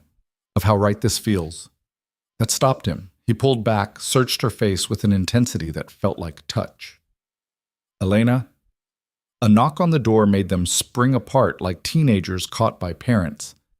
Adriano smoothed his shirt, his expression shuddering back into professional neutrality with a speed that should have been impressive but mostly just hurt. "Come in," he called. The door opened to reveal one of the department administrators, a woman named Carla with sharp eyes and sharper instincts. Her gaze moved between them, noting Elena's flushed face, Adriano's disheveled hair, the charged air between them. "Professor Valente," she said smoothly, "I need your signature on the budget review forms." "Of course." Adriano moved to his desk, all business. "Elena, you can finish those papers tomorrow. I'll see you in class." The dismissal was clear. Elena gathered her things, avoiding Carla's knowing look, and fled. She made it to her apartment before the shaking started, collapsed on her couch and pressed her hands to her mouth, tasting Adriano on her lips, feeling the ghost of his touch on her skin. Her phone buzzed. A text from an unknown number. "We need to talk. My father isn't who you think he is." M? Elena deleted it without reading further and blocked the number. Another text, this one from Adriano. "I'm sorry for the interruption and for what it must have looked like." Elena typed, "Don't be sorry for kissing me." A long pause. Then, "I'm not. I'm sorry for stopping." Her breath caught. "Then why did you?" "Because Carla suspects something and I won't risk your reputation. I don't care about my reputation. I do." "Go to sleep, Elena. We'll figure this out." She wanted to argue, to demand answers, to ask what figuring this out meant. Instead, she typed, "Good night, Adriano. Good night, Cara." The endearment, casual and intimate, made her heart stumble. She fell asleep with her phone in her hand, dreaming of storm cloud eyes and dangerous men who kissed like they were trying to brand her soul. Wednesday's class was torture. Elena sat in the back, trying to focus on Adriano's lecture about ethical boundaries in law enforcement, painfully aware of the irony. Every time their eyes met, electricity arced between them. She saw several students notice, saw Julia smirking from her usual front row seat. After class, Adriano caught her arm as she tried to slip out. "My office, 15 minutes." It wasn't a request. Elena nodded and waited, her heart racing while the classroom emptied. When she finally made her way to his office, she found him pacing like a caged animal. He locked the door behind her. "We need rules," he said without preamble. "Rules?" "Boundaries. If we're—" Couldn't seem to finish the sentence. "If this is happening, we do it right. Carefully." "I don't want careful." "Too bad. Careful is what keeps you safe." He moved to his desk, pulled out a notepad. "No one can know. Not Julia, not your friends, no one." "That's paranoid." "That's realistic. If the university found out, you'd be removed from the program and I'd lose my position. Maybe worse." Elena hadn't thought about that. "Okay, secret. What else?" "Nothing at school. No touching, no looks that could be misinterpreted, nothing that would give anyone reason to suspect." "That's going to be hard." "I know." His voice dropped. "But necessary." "Fine. Anything else?" Adriano set down the pen. "You can stop this any time. No explanation needed, no consequences. Just say the word and I walk away." "I don't want you to walk away." "You might. Eventually." He looked at her with something close to fear. "When you see all of me, not just the parts I show in class, you might run. Or I might stay. Then you're braver than I deserve." Elena closed the distance between them, stopping just out of reach. "When can I see you? Really see you, not just stolen moments between classes?" "Friday night, my place." "Your place is the estate. Where Marco—" "No, I have an apartment in the city. Private. No one knows about it except me." A pause. And now you. The trust implicit in that statement made Elena's throat tight. What time? 8. I'll text you the address. This is insane. Completely. Adriano finally smiled, small and real. But we're doing it anyway. Yeah, Elena smiled back. We are. She left before they could do something stupid like kiss again in his office with students walking past in the hallway. Floated through the rest of her day in a daze of anticipation and terror. Friday couldn't come fast enough. Friday arrived wrapped in November cold, the kind that sank into your bones and made Milan's old buildings feel even older. Elena spent the day in a state of barely controlled chaos, changing outfits 3 times before settling on jeans and a black sweater because everything else felt like she was trying too hard. She stared at herself in the mirror and saw a stranger looking back, eyes too bright, cheeks flushed with anticipation or anxiety or both. Her phone buzzed at 7:30. Via Morgani 14, top floor. Doorman will let you up. No sweet words, no reassurances, just facts and an address. It was so perfectly Adriano that Elena found herself smiling despite her nerves. The building was in a quiet neighborhood she'd never explored, all old money and older discretion. The doorman, gray-haired and professionally blank-faced, nodded when she gave her name, like he'd been expecting her. The elevator was the old kind, brass and mirrors, and Elena watched her reflection multiply into infinity as she rode up. The top floor had only one door. Before she could knock, it opened. Adriano stood there in dark jeans and a charcoal sweater, barefoot, looking more human than she'd ever seen him. His hair was slightly damp like he'd just showered, and the casual intimacy of it hit her sideways. "You came," he said. "Did you think I wouldn't? I thought you might reconsider." He stepped back to let her in. "Come in before you freeze." The apartment was nothing like what Elena expected. She'd imagined something sterile and expensive, all glass and sharp edges. Instead, she found warmth. Books everywhere, worn furniture that looked actually sat in, a kitchen that smelled like something was cooking, art on the walls, real art, not the kind you bought to impress people, but pieces that looked like they meant something. "This is beautiful," she said. "It's private." Adriano closed the door behind her, threw the deadbolt. "No one from my old life knows about this place. Not Marco, not anyone from the business. Just me. And now me. And now you." He moved past her into the kitchen. "Wine? Or something stronger?" "Wine is fine." Elena followed, watching him pour with the same precision he brought to everything. "What are you cooking?" "Risotto. I needed something to do with my hands, or I'd have driven myself crazy waiting for 8 o'clock. The admission surprised her. "You were nervous?" "Terrified." He handed her a glass of red wine that probably cost more than her rent. I haven't done this in a very long time. Had someone here. Wanted someone here." Elena sipped the wine. It was perfect, of course. Everything about this man was carefully controlled perfection wrapped around something violent and unpredictable. "How long?" "Since my wife died. 8 years. He returned to the stove, stirring the pot with focused attention. "I've had encounters. Physical needs met with women who wanted nothing more than that. But this? Inviting someone into my private space, cooking for them, caring whether they show up? 8 years. The weight of that confession settled between them. Elena set down her wine and moved to stand beside him at the stove. "What changed?" "You walked into my study crying, and something in me recognized something in you." He didn't look at her, kept his eyes on the risotto. "Broken, but fighting. Hurt, but not defeated. And I thought, if she can be brave enough to keep trying, maybe I can be too." "I'm not that brave." "Yes, you are. You just don't see it yet." He added more stock to the pot, the motion methodical. "But you will." They ate at a small table by the window overlooking the city. The risotto was perfect, creamy and rich with porcini mushrooms and parmesan.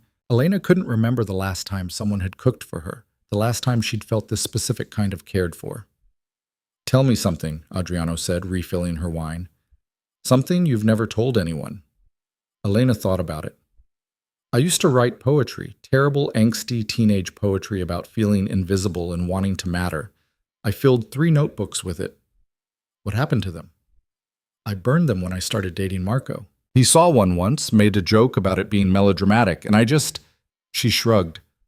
I wanted to be the girl he wanted, the uncomplicated one who didn't have feelings that required processing. Adriano's jaw tightened. I'm sorry he made you feel like your feelings were inconvenient. It wasn't just him. My family, Sophia, was always the successful one, the easy one. I was the sensitive one, the difficult one, the one who felt too much. She took a long drink of wine. After a while, you learn to make yourself smaller to fit the space people are willing to give you. And now? Now I'm learning I don't have to fit into anyone's space but my own. Elena met his eyes. You helped with that. I didn't do anything. You saw me, really saw me. Not who I was pretending to be or who someone needed me to be, just me. No one's done that before. Adriano reached across the table, his hand covering hers. The touch was electric. Tell me something else, something you want but are afraid to ask for. Elena's breath caught. The wine had loosened something in her, made her brave or reckless or both. I want you to stop being careful with me. Elena, I know all the reasons you think you need to protect me from yourself, but I'm not fragile. I won't break. She turned her hand under his, lacing their fingers together. I want to know all of you, not just the parts you think are safe. Adriano's thumb traced circles on her palm, the gesture absent and devastating. If I stop being careful, I won't be able to stop at all. Good. He stood abruptly, pulling her up with him. For a moment, they just stood there, hands clasped, breathing each other's air. Then Adriano made a sound low in his throat and kissed her. It was different from the kisses in his office. Those had been restrained, controlled, a man trying desperately to maintain boundaries. This was hunger unleashed. His hands came up to frame her face, fingers threading into her hair, and he kissed her like he was trying to memorize the taste of her. Elena pressed closer, her hands fisting in his sweater, and felt the muscle beneath the fabric, the leashed strength in him. When his teeth caught her lower lip, she gasped, and he swallowed the sound. Bedroom, he said against her mouth. Yes. He led her through the apartment, never breaking contact, kissing her between steps like he couldn't bear to stop touching her. The bedroom was dark and warm, dominated by a massive bed with dark sheets. Adriano pulled back long enough to search her face. Last chance, he said, his voice rough. We stop now. We can pretend this was just dinner. Go past this point. Everything changes. I want everything to change. You don't know what you're saying. I know exactly what I'm saying. Elena reached up, traced the line of his jaw. I want you. All of you. Stop trying to protect me from what I want. Something in Adriano's expression cracked. He kissed her again, harder this time, walking her backward until her legs hit the bed. They fell together, a tangle of limbs and wanting, and Elena felt the careful control in him finally shatter. His hands were everywhere, in her hair, on her waist, sliding under her sweater to find bare skin. She arched into the touch, needing more, and heard him groan against her throat. Tell me if it's too much, he said, his teeth scraping the sensitive spot below her ear. Tell me if I need to stop. Don't stop. He didn't. Clothes disappeared in a blur of hands and heat. Adriano's mouth traced paths down her body that made her forget how to form words. When he finally settled between her thighs, his weight a perfect pressure, Elena thought she might shatter from wanting. Look at me, he said, and she opened eyes she didn't remember closing. His face was inches from hers, storm cloud eyes dark with desire. I need you to understand something. This isn't casual for me. This isn't just, I don't know how to do this halfway. Then don't.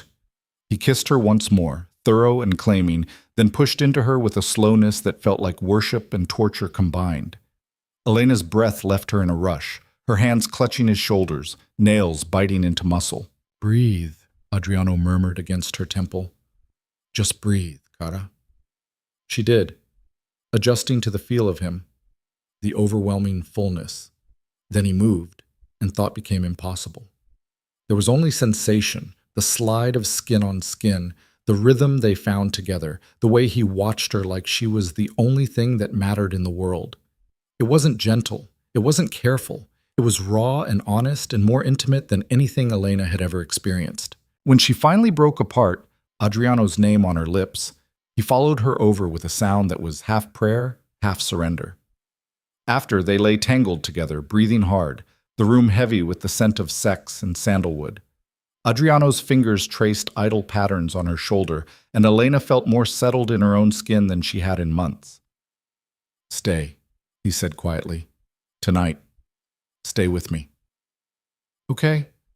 They dozed for a while, then woke and reached for each other again. This time was slower, exploratory, learning the geography of each other's bodies. Elena discovered the scars marking Adriano's torso, knife wounds, burn marks, the evidence of a violent past. She kissed each one, felt him shudder beneath her mouth. "These are who you used to be," she said. "They're who I am. The past doesn't disappear just because you want it to." "I know. But you're more than what was done to you, more than what you did." Adriano pulled her up to kiss her, deep and thorough. "You're dangerously optimistic. Someone has to be." They talked through the night, sharing pieces of themselves in the dark. Adriano told her about growing up in the organization, about learning violence before he learned kindness, about the moment he'd decided to walk away. Elena told him about her family, about always feeling like she was failing at being the person they wanted, about burning her poetry and regretting it ever since. "Start writing again," Adriano said, his fingers combing through her hair. "Don't let anyone make you small." "Even you?" "Especially me." He pressed a kiss to her forehead. "Promise me something, Elena. If I ever make you feel like you need to be less than you are, you'll tell me." "I promise." "And you'll leave if you need to, no matter how much it hurts. You'll choose yourself." The intensity in his voice made her pull back to look at him. "Are you trying to get rid of me already?" "I'm trying to make sure you have an exit, because I meant what I said earlier. I don't do this halfway. And I'm going to want to keep you, protect you, make sure nothing touches you. And if I'm not careful, that's going to feel like a cage. What if I'm okay with that?" "You say that now." "I'll say it tomorrow too." Elena kissed him. "I'm not afraid of your intensity, Adriano. I'm afraid of the alternative. Going back to being invisible. You were never invisible. People just weren't looking hard enough." They made love again as dawn broke over the city, gentle this time, almost reverent.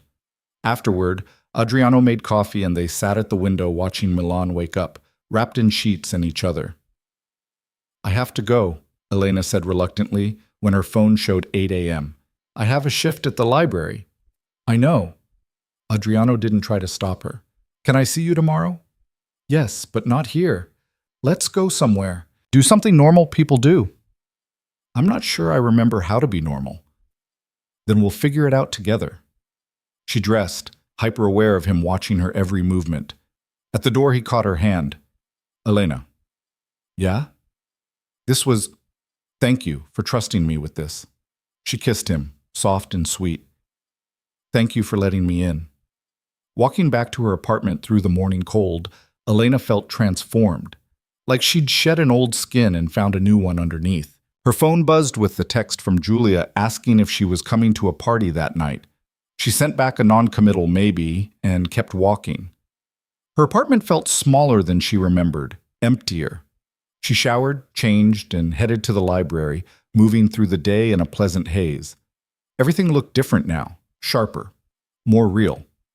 She was reshelving books in the history section when her phone buzzed again. This time, an unknown number. "I know you're sleeping with my father. We need to talk." M. Elena's stomach dropped. She stared at the message, ice flooding her veins. How did he know? They'd been so careful. Before she could respond, another text came through from Adriano. "Call me. Now." She stepped outside into the November cold and dialed his number with shaking hands. "Someone's been watching the apartment," he said without preamble. "One of my old associates reached out, said Marco hired a private investigator to follow me." "He knows." "Yes, and he's going to try to use it." A pause. "Elena, I'm sorry. I should have been more careful. This isn't your fault." "It is. I knew this was risky, and I did it anyway because I wanted you more than I wanted to be smart." His voice was rough with self-recrimination. "I've put you in danger." "I'm not in danger from Marco." You don't know him like I do. When he feels humiliated, he lashes out. And this, you choosing me over him, that's going to feel like the ultimate rejection. Elena's mind raced. What do we do? You do nothing. I'll handle Marco. No, we handle this together. Elena? Together, Adriano. That's what this means, right? We're in this together? A long silence. Then, yes, together. But carefully. Marco's dangerous when he's wounded. They talked for another 10 minutes, making plans, establishing rules. When Elena finally hung up, her hands had stopped shaking. She was done running, done being afraid. She sent a text to Marco's unknown number. Fine, let's talk. Tomorrow, 2 p.m. Parco Sempione. Come alone. The response was immediate. I'll be there. That night, Elena couldn't sleep. She lay in bed staring at the ceiling, playing out tomorrow's confrontation in her mind. Around midnight, her phone lit up with a call from Adriano. Can't sleep either? She asked. No, I keep thinking about all the ways this could go wrong. His voice was tight with worry. I should come with you tomorrow. That'll make it worse. He needs to see that I'm not afraid of him. But I am, afraid for you. The confession made her chest ache. I'll be fine. Rosa taught me how to break a nose if I need to. Adriano laughed, short and sharp. You're too brave for your own good. I learned from the best. That's not a compliment. My brand of bravery got a lot of people hurt. But not me. Not yet. Elena rolled onto her side, pressing the phone closer to her ear. Talk to me. Tell me something that has nothing to do with Marco or tomorrow or any of this. So he did. He told her about the first book he'd ever loved, a battered copy of The Count of Monte Cristo he'd stolen from a library when he was 12, about the dog he'd had as a kid, a massive mutt named Brutus who'd slept at the foot of his bed until he was 16, about learning to cook from his grandmother, the only person who'd ever been gentle with him. Elena listened to his voice, low and rough with memory, and felt herself finally start to drift. The last thing she heard before sleep took her was Adriano saying, Sleep well, cara. I'll be thinking of you. Saturday dawned gray and cold, threatening rain. Elena dressed in layers, jeans, boots, a jacket that Rosa had once said made her look like she could handle herself. She arrived at Parco Sempione 20 minutes early, found a bench with good sight lines, and waited. Marco showed up exactly on time, looking like he hadn't slept in days. His golden hair was unwashed, his expensive clothes rumpled, but his eyes were clear and hard as he approached. You came, he said. You asked me to. He sat on the opposite end of the bench, maintaining distance. I hired someone to follow him, my father. I needed to know what he was doing, why he was suddenly so interested in helping you. And what did you find? That he's fucking you. Bo. The words were brutal, meant to hurt. That you've been sneaking to his apartment, staying the night. That my father is screwing my ex-girlfriend. Elena forced herself to stay calm. I'm not your anything. We ended when I walked in on you and my sister. We ended when he decided to take what was mine. Marco's voice shook with rage. He's always done this, taken things from me, controlled me, and now he's using you to punish me. This has nothing to do with you. Everything he does has to do with me. I'm his son, his greatest failure. He's told you that, hasn't he? How disappointed he is in what I became. Marco leaned forward, and Elena saw real pain beneath the anger. Did he tell you why? Did he explain that he spent my entire childhood teaching me that people were tools to be used? That weakness was death? And then he met my mother and suddenly decided to be a different person. Expected me to just... What? Forget everything I'd learned? That doesn't excuse what you did to me. I know. I'm not trying to excuse it. Marco ran a hand through his hair. I'm trying to warn you. My father isn't who you think he is. He's playing a role, the reformed criminal, the gentleman professor. But underneath, he's still the man who built an empire on violence. And when he's done with you, when you stop being useful or interesting, he'll discard you just like he discarded everyone else. You don't know what you're talking about. Don't I? Ask him about my mother. Ask him what really happened. Marco's eyes were fever bright. He says she died of cancer, and she did. But ask him why she refused treatment, why she gave up. Something cold slithered down Elena's spine. What are you saying? I'm saying my mother loved him so completely it destroyed her. And when she got sick, when she realized he couldn't save her, she just stopped fighting. Because what was the point of living if it meant watching him try to control the uncontrollable? Marco's voice cracked. He suffocated her with his protection, made her smaller and smaller until there was nothing left. You're lying. Am I? Or are you just afraid I'm telling the truth? Marco stood. I didn't come here to win you back, Elena. I came to give you a choice. Walk away now, before he makes you into what he made her, or stay and learn the hard way that men like my father don't love. They possess. And what are you, Marco? If he's a monster, what does that make you? His son. The admission was hollow. But at least I'm honest about it. At least I don't pretend to be something I'm not. He left before Elena could respond, walking away through the park, with his shoulders hunched against the coming rain. Elena sat there for a long time, her mind churning. She wanted to dismiss everything he'd said as manipulation, as the bitter words of a wounded man. But something in his voice when he'd talked about his mother had rung true. And Adriano had said it himself. I loved her so completely it terrified her. Her phone buzzed. Adriano, how did it go? Elena stared at the message. She could lie, say it was fine, push Marco's words away. Or she could be brave enough to ask the hard questions. We need to talk, she sent back. Your place. Tonight. What happened? Tonight. She spent the rest of the day in a fog of anxiety and doubt. Showed up at Adriano's apartment at 7, and he took one look at her face and poured them both whiskey. Tell me, he said. So she did. Repeated everything Marco had said, watched Adriano's expression shudder as she spoke. When she finished, silence hung heavy between them. Is it true? Elena asked. About your wife? That she stopped fighting because of you? Adriano was quiet for so long she thought he wouldn't answer.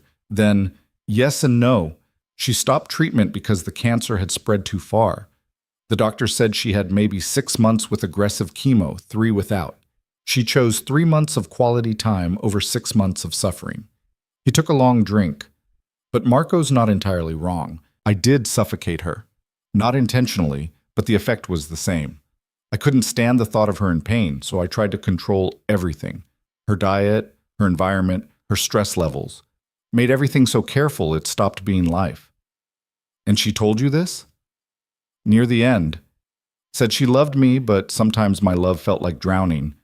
His voice was barely above a whisper. Said she wished I could just let her be, even if being meant hurting. Elena felt like the ground was shifting beneath her. Why didn't you tell me this before? Because I was afraid you'd see the truth, that I'm exactly what Marco says I am. A man who possesses rather than loves, who tries to control everything because control is the only thing I understand. Do you want to control me? Yes. The admission was stark. Every time you leave, I want to follow you to make sure you get home safe. Every time someone looks at you too long, I want to break their jaw. Every time you're out of my sight, I imagine 100 ways you could be hurt and want to wrap you in steel to keep you safe. He met her eyes. So yes, Elena, I want to control you because the alternative, losing you, is unbearable. Elena's hands were shaking. She set down her whiskey before she could drop it. That's not love. I know. That's obsession, possession. I know.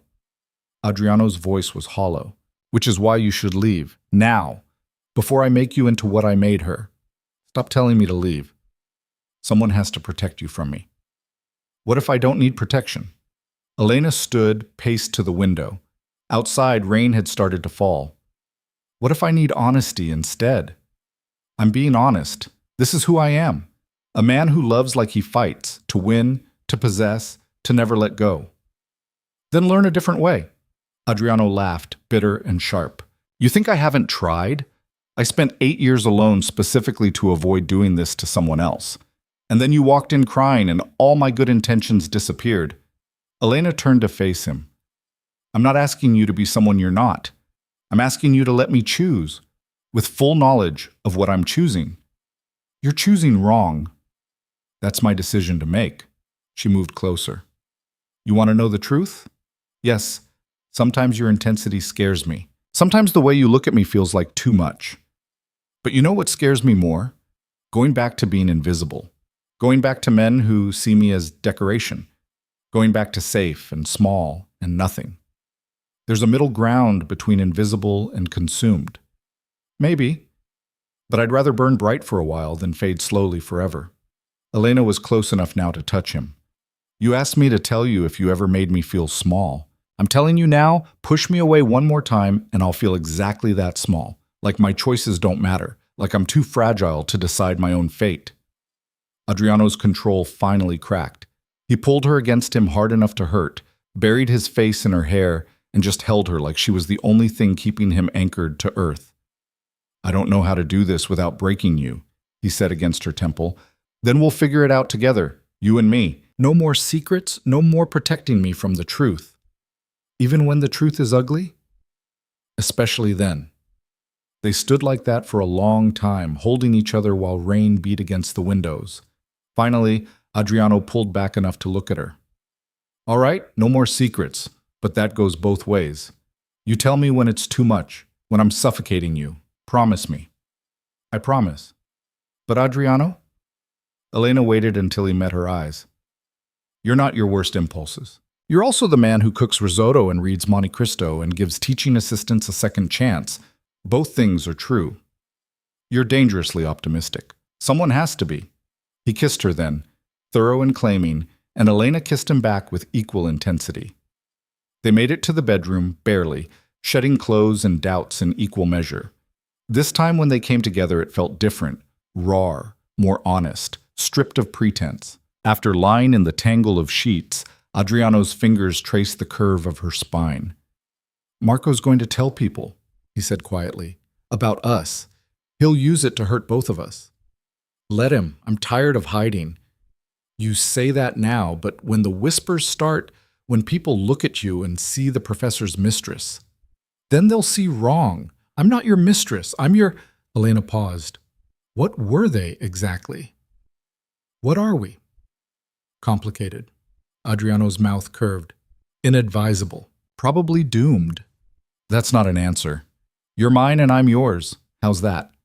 Possessive, but accurate. Elena propped herself up on an elbow to look at him. What happens Monday, when we go back to class? We're careful, professional. Nothing changes publicly. And when Marco tells everyone anyway? Then we deal with it. Adriano's hand cupped her face. Together, like you said.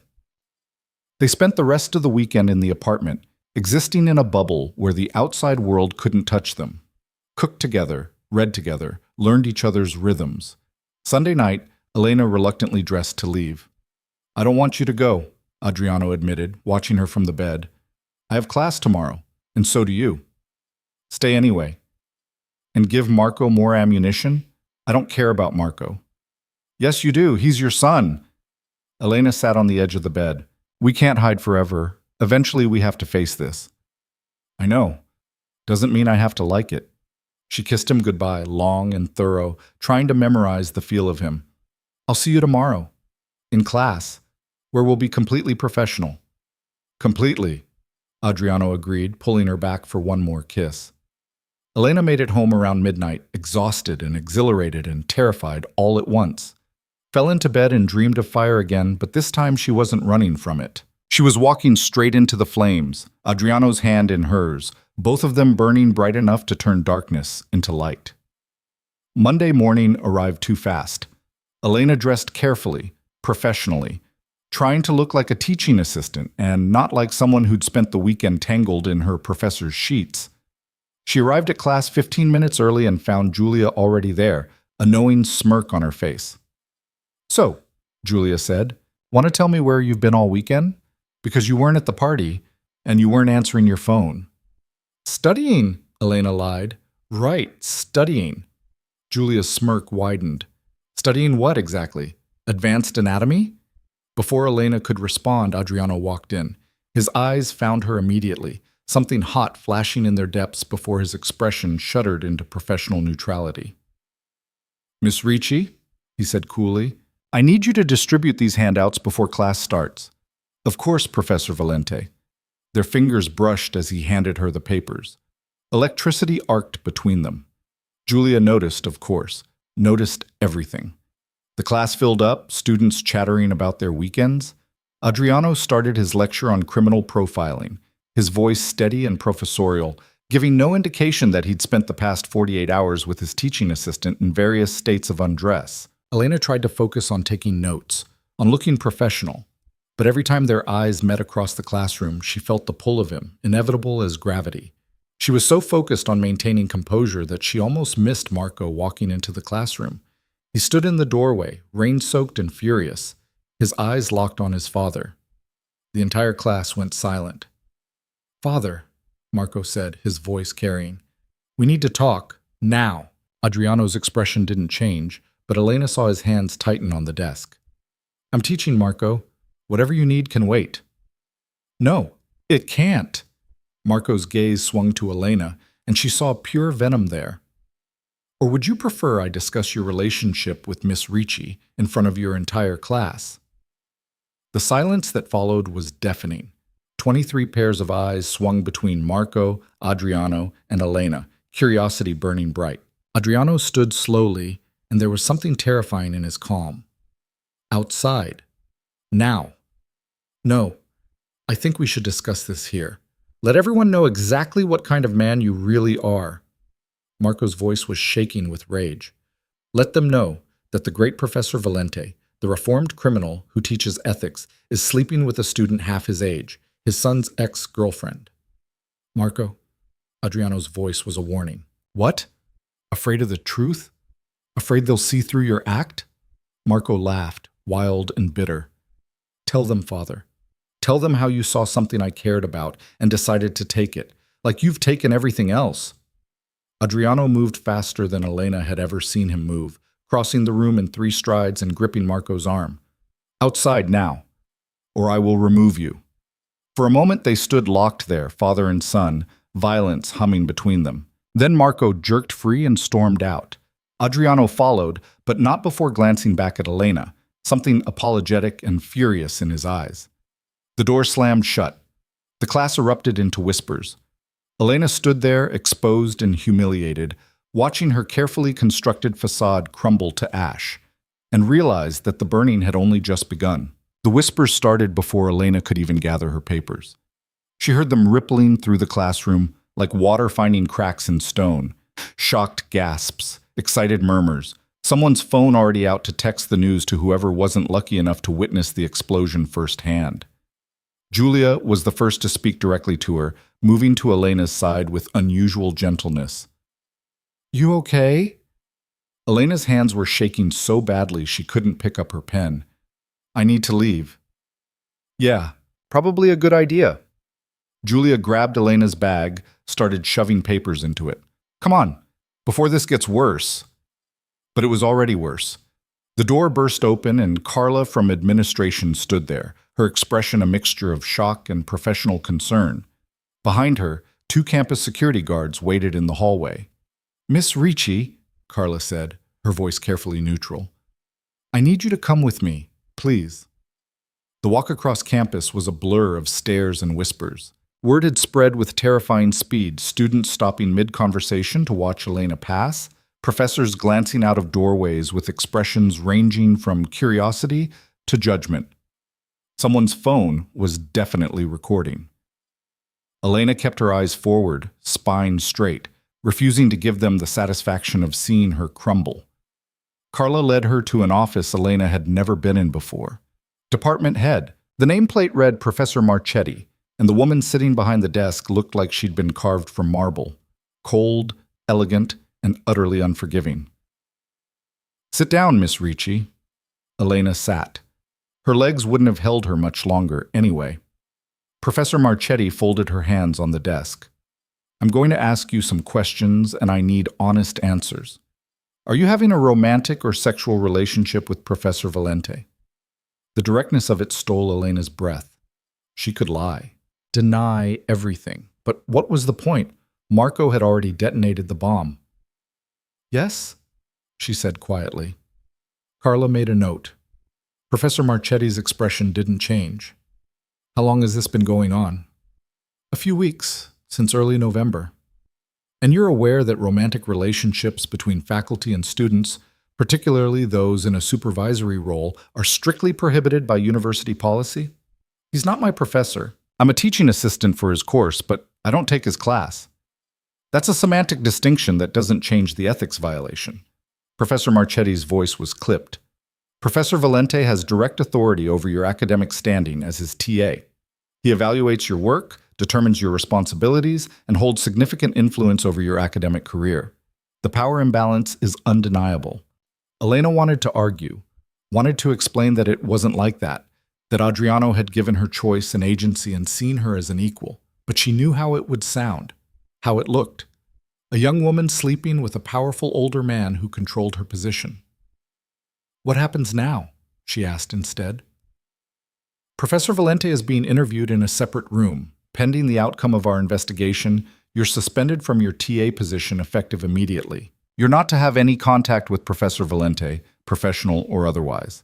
If we determine that the relationship began before you accepted the TA position, or that there was any coercion involved, the consequences will be more severe. He didn't coerce me. The words came out fierce. I chose this. I wanted this. That may be true, but choice becomes complicated when there's a power differential. Professor Marchetti stood, signaling the meeting was over. You'll receive official notification of our findings within a week. Until then, stay away from Professor Valente's classes and office. Do you understand? Yes. Elena walked out of the building into cold November rain, her phone already buzzing with messages. She didn't check them, just walked, letting the rain soak through her jacket, her hair, until she couldn't tell what was water and what were tears. Her apartment felt like a trap. She paced, unable to sit still, her mind racing. How bad was it going to get? Would the university expel her? Would this follow her forever, the girl who slept with her professor? Her phone rang. Adriano. She stared at it, remembering Professor Marchetti's warning about no contact. Answered anyway. Don't talk, he said immediately. They're probably monitoring calls. Just listen. I'm taking full responsibility. Told them I pursued you, that any ethical violations are mine alone. You're not going to take the fall for this. Adriano, I said don't talk. Elena, I'm sorry. I knew this could happen and I was selfish enough to risk it anyway, but I won't let you pay for my choices. A pause, and she heard the strain in his voice. They've suspended me pending investigation. I can't see you, can't contact you, but I need you to know, this doesn't change how I feel. You're still... The line went dead. Elena stared at her phone, but when she tried to call back, it went straight to voicemail. He'd either turned it off or someone had confiscated it. She was alone. The next 72 hours were a special kind of hell. Elena stopped going to classes after the third time someone whispered loud enough for her to hear, stopped checking social media after someone created a group chat dedicated to discussing her situation. The messages from her family started on Tuesday, her mother calling to say she'd heard disturbing rumors, Sophia texting with fake concern that really just twisted the knife deeper. Only Rosa from her self-defense class reached out with genuine support. If you need to hit something, the gym's always open. Elena took her up on it. Spent Wednesday evening pounding a heavy bag until her knuckles bled and her shoulders screamed. It helped. Not enough, but something. Thursday morning, she woke to someone pounding on her door. She opened it to find Marco standing there, looking almost as wrecked as she felt. Can I come in? He asked. No. Elena, please, I need to apologize. Now you want to apologize? After you destroyed everything? Her voice was hard, unfamiliar. After you humiliated me in front of an entire classroom? After you got your father suspended? I know, I wasn't thinking straight. I was angry and hurt, and I wanted him to feel what I felt. Marco's eyes were bloodshot. But I never meant for it to get this bad. I didn't think they'd... What? Take it seriously? Of course they took it seriously. You accused a professor of sleeping with a student. What did you think would happen? I thought he'd deny it. I don't know what I thought. Marco looked like he might cry. I just wanted him to hurt the way he made me hurt. But seeing you pay for it, Elena, I'm sorry. I'm so fucking sorry. Your apology doesn't fix this. I know, but maybe I can help. I could tell them I was lying, that I made it up because I was angry. Don't! Elena's laugh was bitter. That'll just make it worse. They already know the truth. All you do is get yourself in more trouble. I don't care about myself. You should, because if you think your father's angry now, wait until he finds out you tried to recant and made everything messier. She started to close the door. Go home, Marco. You've done enough damage. Does he make you happy? The question stopped her. Marco's voice was small, lost. My father. Does he actually make you happy? Elena thought about it. About Adriano's intensity, his honesty, the way he saw her. About weekends in his apartment and late-night conversations, and feeling more alive than she had in years. About the cost of that aliveness. Yes, she said finally. He does. Then I really did fuck this up. Marco turned to leave, then stopped. For what it's worth, I never deserved you. I knew that the whole time. I just didn't want to admit it. He left before Elena could respond. She closed the door and slid down it, sitting on the floor of her apartment, and finally let herself cry. Friday brought the official letter. Email, actually. Cold and formal and damning. The investigation had concluded that, while there was no evidence of coercion or harassment, the relationship represented a clear ethical violation. Adriano was being removed from his teaching position, effective immediately. Elena was permanently banned from serving as a teaching assistant for any course. Both would have formal letters of censure placed in their academic records. It could have been worse. They could have expelled her entirely, could have pressed formal charges against Adriano. But it was still devastating. Still the end of something. Elena was reading the letter for the third time when her phone rang. Unknown number. She almost didn't answer, but something made her pick up. Miss Ricci? A woman's voice, professional and unfamiliar. My name is Detective Castellano. I need to speak with you about Adriano Valente. Elena's blood went cold. What about him? Can we meet? Today, if possible. There's been an incident. An hour later, Elena sat across from Detective Castellano in a coffee shop near campus. The detective was middle-aged, sharp-eyed, with the kind of face that had seen too much and believed too little. What kind of incident? Elena asked. Early this morning, someone set fire to Professor Valente's apartment, the one on Via Morgagni. Detective Castellano watched Elena's face carefully. He wasn't there. No one was hurt. But the arson was deliberate. The apartment. Their apartment, the place where she'd first felt safe with him. Elena's hands shook around her coffee cup. Do you know who did it? We have suspicions, which is why I need to ask, when was the last time you saw Marco Valente? Yesterday morning. He came to my apartment to apologize.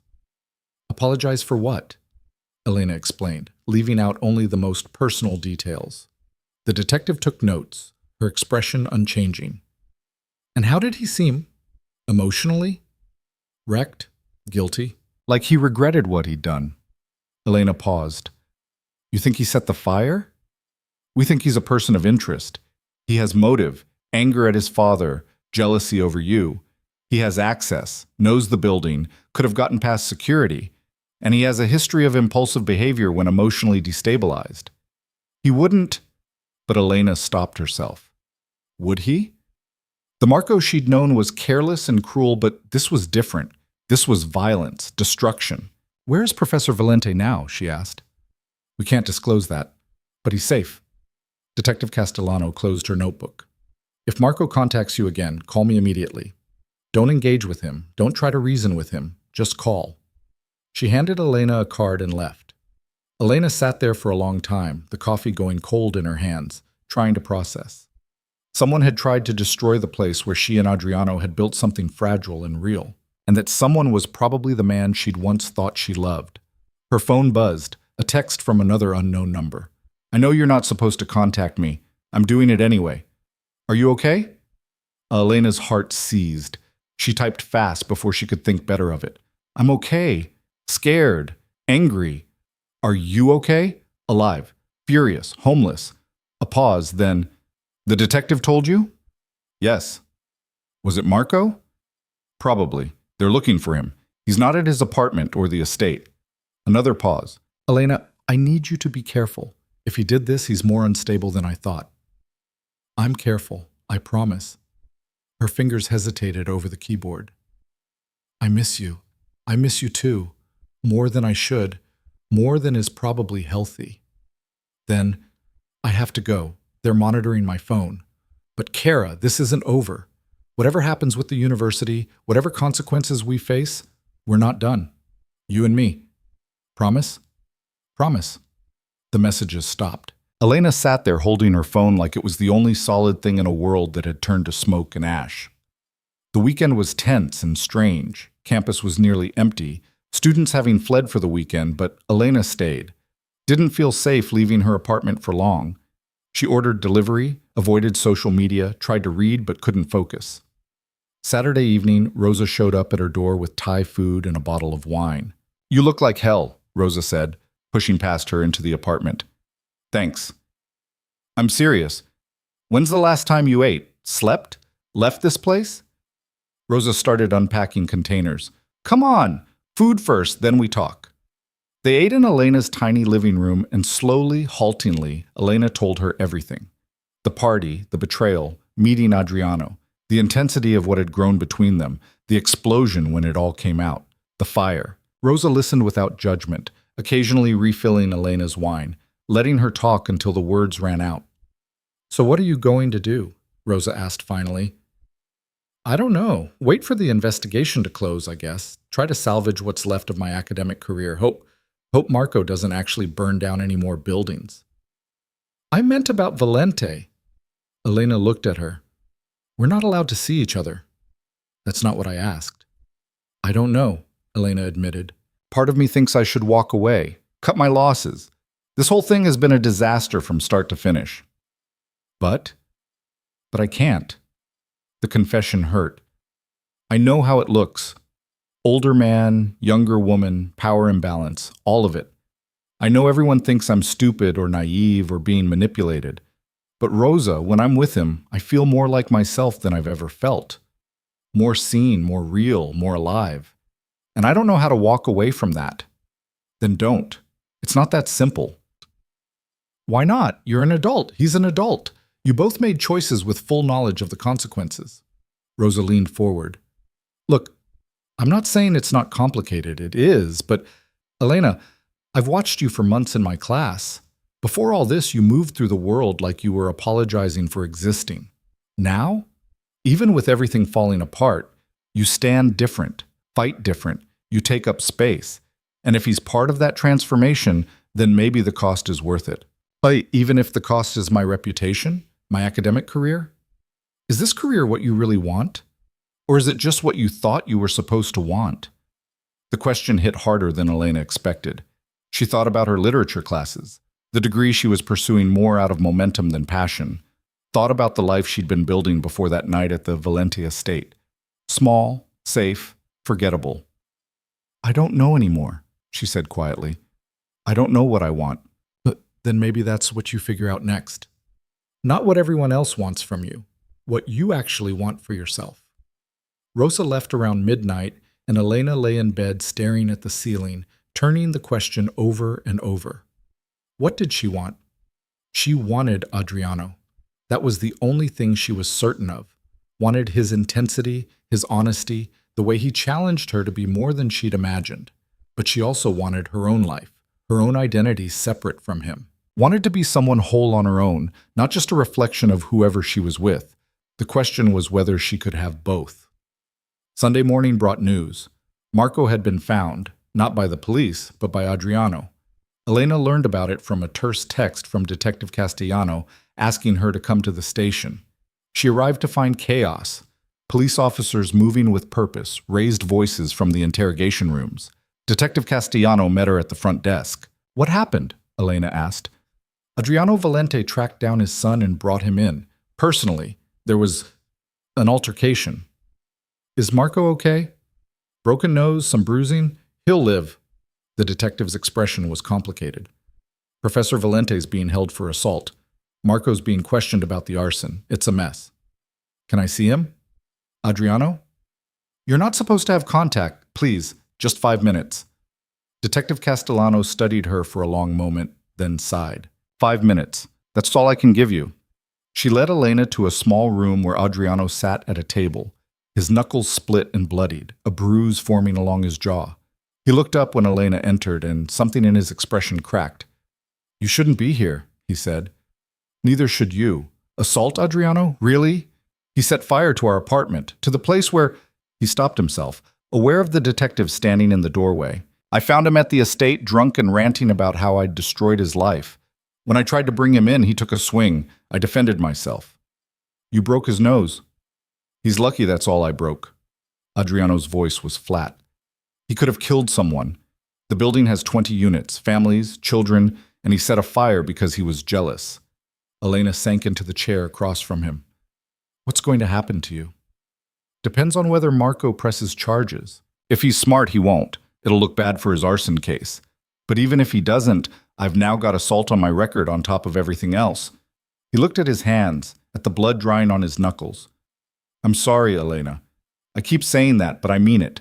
Every choice I've made has blown back on you. Stop apologizing for things that aren't your fault." "But they are. If I'd been stronger, if I'd resisted, then we'd both be miserable and lying about it." Elena reached across the table, took his hand despite the detective's presence. "I don't regret this. Any of it. Do you?" "No. But I should." "Time's up," Detective Castellano said from the doorway. Elena stood but didn't let go of Adriano's hand. "I'm not walking away. Whatever happens, whatever consequences come, I'm not leaving you to face this alone." "You should. It would be smarter." "Probably. But I've spent enough time being smart and safe. It got me nowhere." She squeezed his hand once more, then released it. "I'll be here when you get out." "Elena, I'll be here," she repeated, and left before he could argue. She spent the rest of Sunday in a strange limbo, waiting for news. It came late that night. Marco had confessed to the arson, refused to press assault charges against his father in exchange for Adriano's testimony about his mental state. Both men were being released. Elena was waiting outside the police station when Adriano emerged just after midnight. He looked exhausted, wrung out, older than she'd ever seen him. "You came," he said. "I told you I would." They stood there in the cold, neither moving to close the distance. "They're recommending Marco for psychiatric evaluation," Adriano said finally. "Mandated therapy, probation, no jail time given everything. How do you feel about that?" "I don't know. He's my son. He tried to burn down a building. Both things are true." He rubbed his face. "I failed him, Elena. As a father, as a person. I made him into someone capable of this." "You didn't light that match. He did." "But I gave him the reasons." Adriano looked at her finally, really looked at her. "You should hate me. You should blame me for all of this." "Maybe, but I don't." Elena closed the distance between them. "I'm choosing you, Adriano, fully, completely, with full knowledge of how messy it is. I'm choosing you." "Why?" "Because you're the first person who ever made me feel like I was enough exactly as I am. Because you're honest even when the honesty is ugly. Because when I'm with you, I'm more myself than I've ever been." She reached up, touched his bruised jaw gently. "And because I love you." The words hung in the cold air between them. Adriano's eyes went wide, then dark with something Elena couldn't name. "You shouldn't," he said roughly. "Too bad. I do anyway." "Elena, don't tell me I'm wrong. Don't tell me I'm confused. Don't protect me from my own feelings." She held his gaze. "I love you. Complicated, messy, inappropriate. All of it. I love you." Adriano made a sound low in his throat and kissed her, right there on the street outside the police station, with nothing careful about it. Kissed her like she was oxygen and he'd been drowning. Elena kissed him back with equal desperation, not caring who saw, who judged, who whispered. When they finally broke apart, both breathing hard, Adriano pressed his forehead to hers. "I love you too," he said. "So much it terrifies me. So much I'd burn the whole world down to keep you safe." "Let's maybe not burn anything else down. We've had enough fires." He laughed, short and sharp. "Fair point." They went back to Elena's apartment, the only place left that was theirs. Made love slowly, carefully, mapping the new landscape of who they were after everything had fallen apart. After, wrapped in sheets and each other, Adriano spoke into the darkness. I'm leaving the university. Already submitted my resignation. Elena propped herself up to look at him. You don't have to do that. Yes, I do. My presence there puts you at risk, makes everything harder. And honestly, I'm done pretending to be something I'm not. The reformed professor teaching ethics was always a fiction. So what will you do? I have resources. Legitimate businesses I built before I left the old life. I'll focus on those. He tucked a strand of hair behind her ear. And you? What do you want to do? I don't know yet. Finish my degree, maybe. Or maybe not. Maybe figure out what I actually want instead of what I think I should want. She paused. But I want to do it with you. If you'll have me. If I'll have you? Elena, I'm the one who comes with baggage and scandal and a son who commits arson. And I'm the one who comes with family who betray me and a tendency to make terrible decisions. We're a matched set. Adriano smiled, real and warm. So we're doing this? Actually doing this? Yeah, we are. No more hiding, no more pretending. Just us, figuring it out as we go. Together. Together, Elena agreed. They fell asleep tangled together, and for the first time in weeks, Elena's dreams weren't about fire. They were about building something new from the ashes of everything that had burned. The next morning brought a different kind of reckoning. Elena woke to find her phone full of messages, some supportive, most judgmental, all of them opinions about her life from people who didn't know her. She deleted them without reading and made coffee. Adriano was already up, sitting at her tiny kitchen table with his laptop. The university released a statement, he said, professional, diplomatic, basically saying I resigned for personal reasons and they wish me well. Nothing about us? They can't. Privacy laws, but everyone knows anyway. He closed the laptop. Elena, this is going to follow us. Every job application, every social situation, every time someone Googles our names, professor who slept with student and student who slept with professor. That's our legacy now. Then we write a new story, one that's bigger than the gossip. How? Elena thought about it. About Rosa's question, what do you want? About the poetry she'd burned and the person she'd been trying to be. About the woman she was becoming, forged in fire and scandal and unexpected love. I don't know yet, she said honestly, but we'll figure it out together. And they did. Slowly, painfully, one day at a time. Built something real from the wreckage of everything that had collapsed around them. It wasn't easy, wasn't clean, wasn't any of the things people expected love to be, but it was theirs, and it was honest, and in the end, that was enough. The weeks that followed felt like walking through broken glass, painful, slow, requiring attention to every step.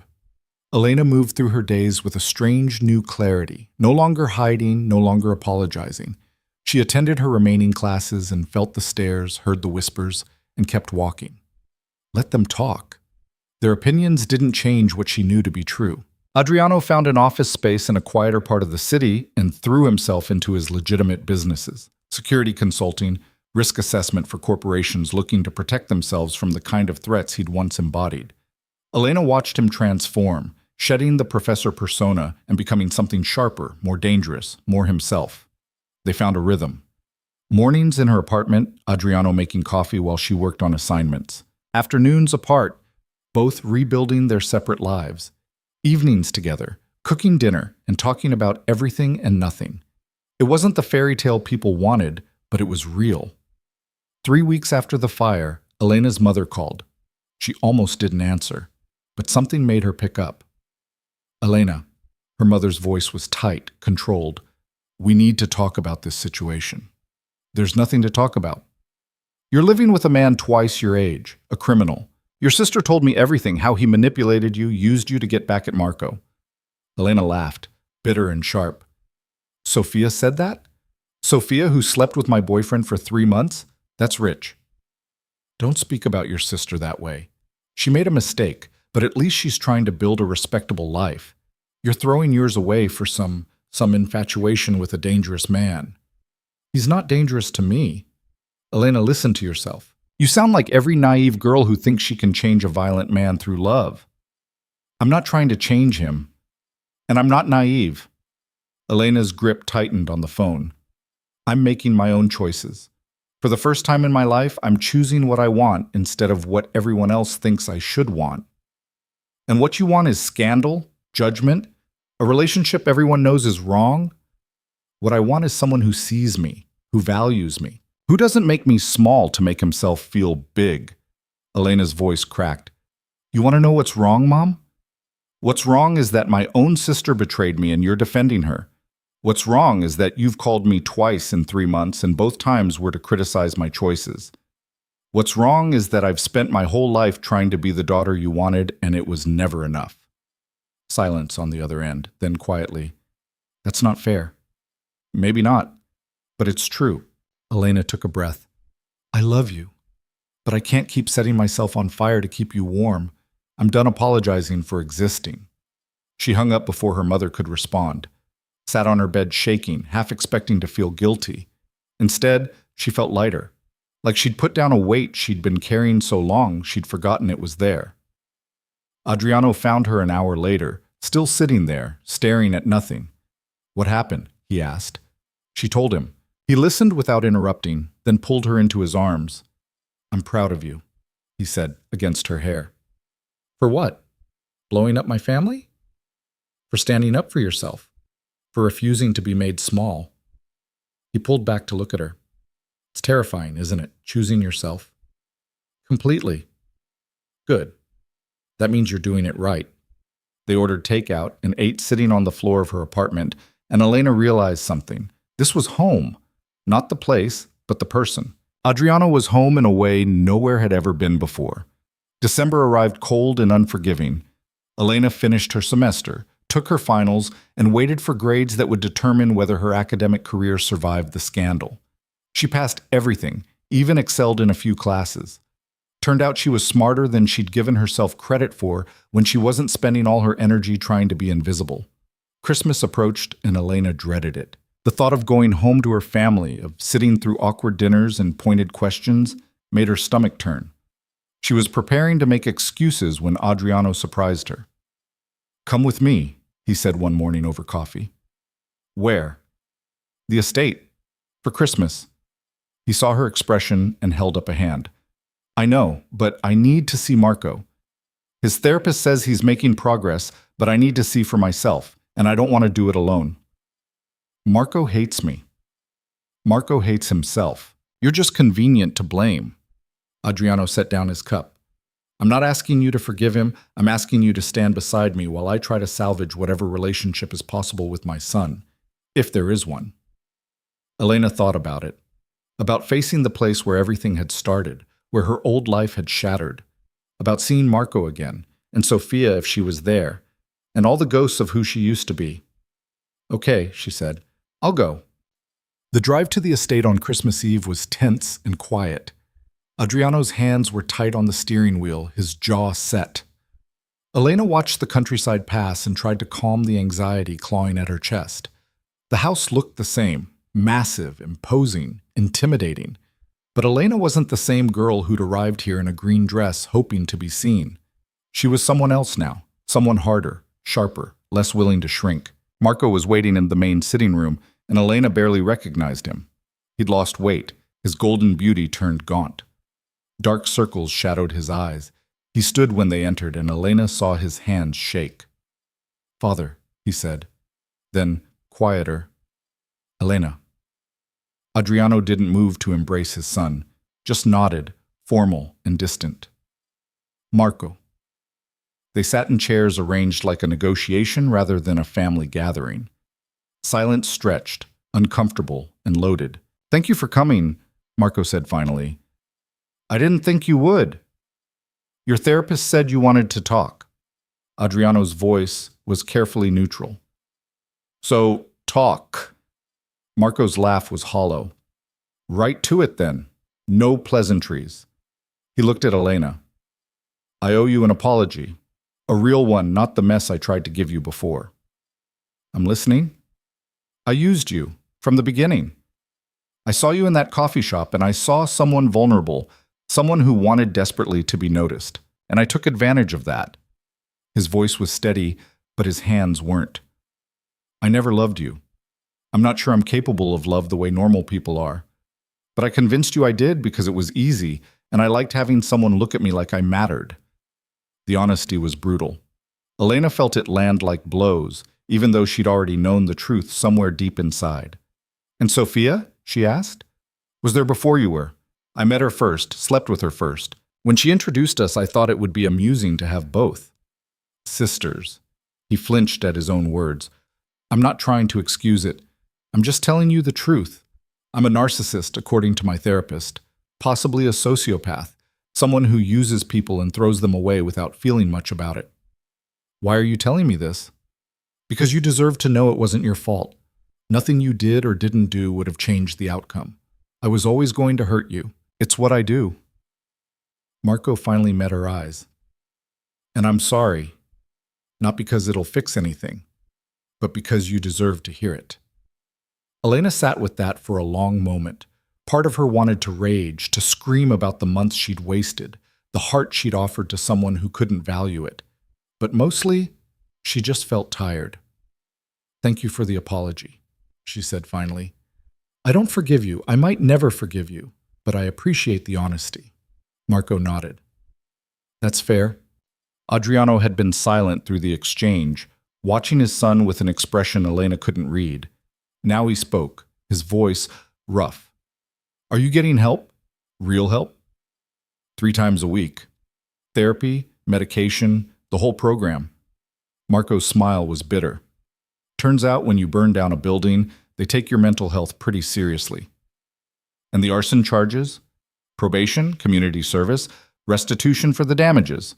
He paused. I got off easy. I know that. Money bought me a second chance most people wouldn't get. What are you doing with that second chance? Trying to figure out how to be a person instead of a parasite.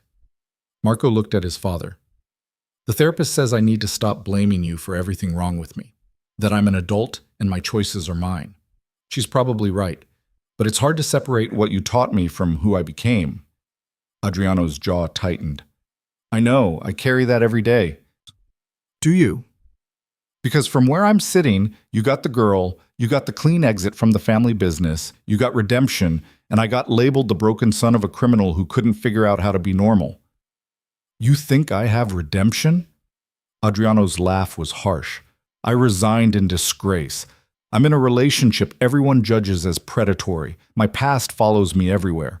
The only difference between us, Marco, is that I'm trying to be better and you're still trying to hurt people to feel something. The words hung heavy. Marco looked away first. You're right, he said quietly. I am.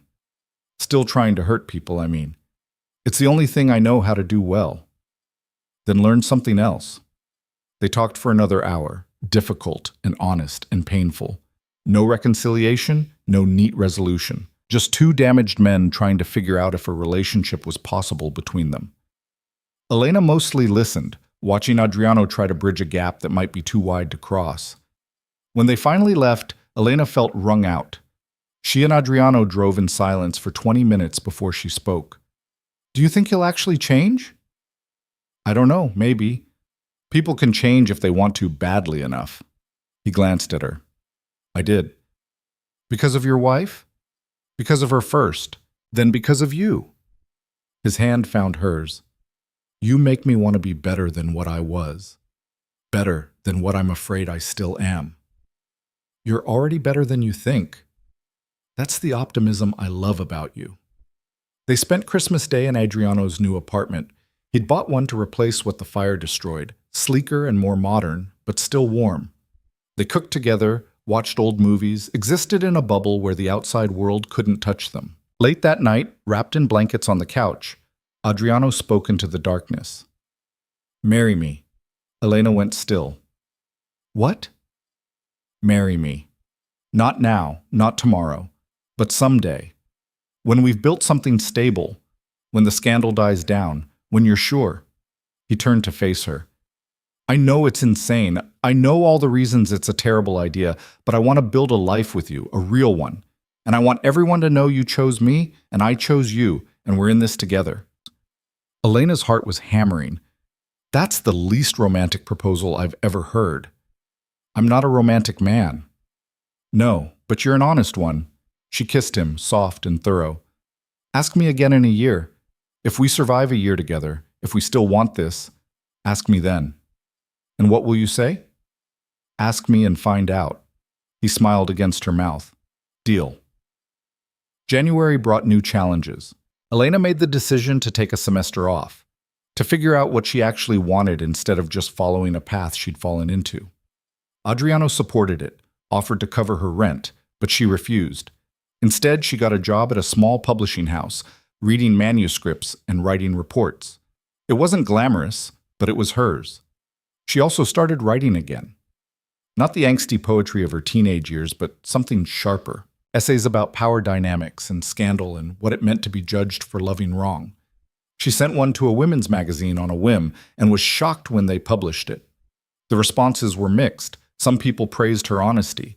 Others called her a homewrecker, a gold digger, a girl with daddy issues. Elena read all of it and felt nothing. Their opinions couldn't touch what she'd built. She did, however, get one message that mattered. From Sophia. I read your essay. You're right about everything. I'm sorry. S. Elena stared at the message for a long time, thought about responding, about accepting the olive branch. Instead, she deleted it. Some bridges were meant to stay burned. February was brutal and cold, and with it came unexpected news. Marco was leaving Italy. His therapist had recommended a residential treatment program in Switzerland, intensive therapy for people with severe personality disorders. He'd agreed to go. 6 months minimum, Adriano told Elena. Possibly longer. He says he doesn't want to be this person anymore. The one who destroys things. Do you believe him? I want to. Adriano looked older, tired. He's my son. Despite everything, I want him to get better. Then I hope he does. For both of you. They drove Marco to the airport in March. It was awkward and tense, but when Marco hugged his father goodbye, there was something real in it. Something that might have been hope. Thank you, Marco said to Elena before he left, for not giving up on him. My father, I mean. He needs someone who sees the good in him. I never could. Maybe you will someday. Maybe. He shouldered his bag. Take care of each other. And then he was gone, disappearing into the terminal, and Elena felt Adriano's hand tighten on hers. You okay? She asked. I will be. He took a shaky breath. Let's go home. Spring arrived slowly, warming Milan from frozen to merely cold to almost pleasant. Elena settled into her new life, working at the publishing house, writing essays that got picked up by bigger publications, building something that was hers alone. Adriano's businesses flourished, and he found a kind of peace in being himself instead of playing a role. They fought sometimes. Intense arguments about his controlling tendencies, about her need for independence, about how to balance his intensity with her desire for her own space. But they learned to fight fair, to apologize, to choose each other even when it was hard. In May, nearly 6 months after everything fell apart, Elena got a call from the university. The dean wanted to meet with her.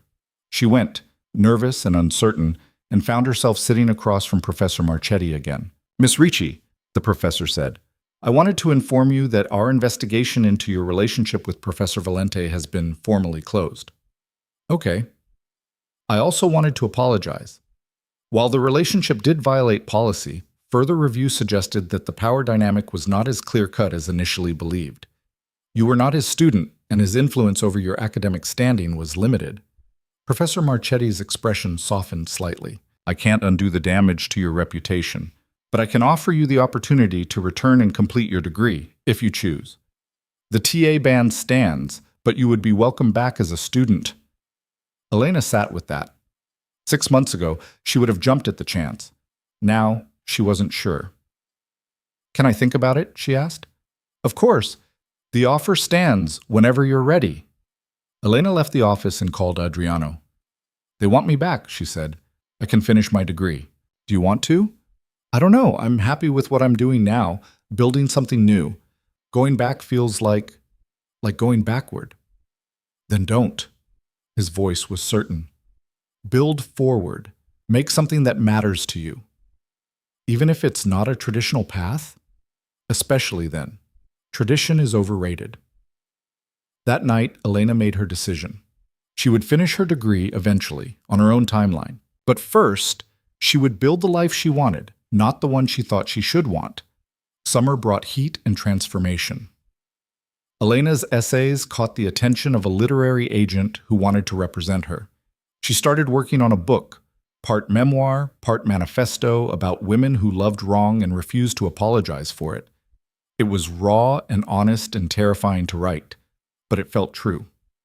Adriano proposed again in July, exactly a year after that first Christmas proposal. They were in his apartment cooking dinner when he pulled out a ring. "A year," he said. "We survived a year. Actually, more than survived. We built something. So I'm asking again. Marry me, Elena. Build a life with me. Let me spend the rest of my days trying to deserve you." Elena looked at the ring, simple, elegant, not trying to buy her affection, but representing something real. Looked at Adriano, this complicated man who'd seen her at her worst and loved her anyway. Thought about the woman she'd been a year ago, desperate to be noticed, and the woman she was now, comfortable in her own skin. "Yes," she said, "I'll marry you." They got married in September, small and private. Just them, Rosa as witness and a justice of the peace in a courthouse that had seen thousands of marriages and would see thousands more. No white dress, no fanfare, no guests who might judge or whisper. Just two people choosing each other with full knowledge of the cost. Marco sent a card from Switzerland, simple, elegant, with only 3 words inside. "I'm happy." M. Elena pinned it to their refrigerator. Progress was progress, even when it was small. They honeymooned in the countryside, away from Milan and scandal and prying eyes. Spent 2 weeks existing in a world that was just theirs, sleeping late, making love in the afternoon, talking about the future they were building. "I want to do something," Adriano said one evening as they watched the sunset. "With the money I made from the old life. Something that matters." "Like what?" "A foundation. For kids from violent backgrounds. Kids like I was, like Marco was. Give them resources, therapy, a path out." He looked at her. "Would you help me? Build it with me?" "Yes, but only if we do it right. No savior complex, no controlling, actually helping people, not trying to fix them." "Deal." He pulled her close. "We'll figure it out together." They spent the next year building the foundation, the book, their life. Elena's memoir came out in the spring to mixed reviews. Some praised her honesty. Others condemned her choices. She did interviews, talked about power and agency and loving complicated men, stood up in front of people and refused to apologize. The foundation launched in the summer with a focus on therapy access, educational support, and mentorship for at-risk youth. They called it the Valente Foundation because hiding from his past felt dishonest. Better to own it, to say yes. This came from violence, and we're trying to build something better. Marco came home in the fall, 2 years after he'd left. He looked different, healthier, calmer, more present in his own skin. The treatment had helped, he said. He was taking medication, doing intensive therapy, learning how to be a person who didn't destroy everything he touched. "I'm not fixed," he told them over dinner at the new apartment Elena and Adriano had bought together. "I'm never going to be normal, but I'm learning, and I wanted to thank you, both of you, for not giving up." "We didn't do anything," Elena said. "You showed me it was possible, to change, to build something new. You gave my father a reason to be better, and that gave me one too." Marco's smile was tentative but real. "So thank you." They didn't become close. Some wounds ran too deep for that, but they found a careful peace, a way to exist in the same space without destroying each other. 2 years after the fire, Elena's book won an award for brave memoir writing.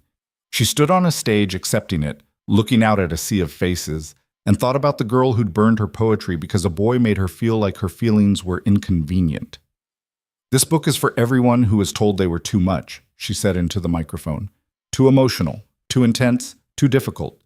For everyone who made themselves small to fit into someone else's idea of acceptable. You're not too much. You're exactly enough. And the people who can't handle your fullness don't deserve access to it.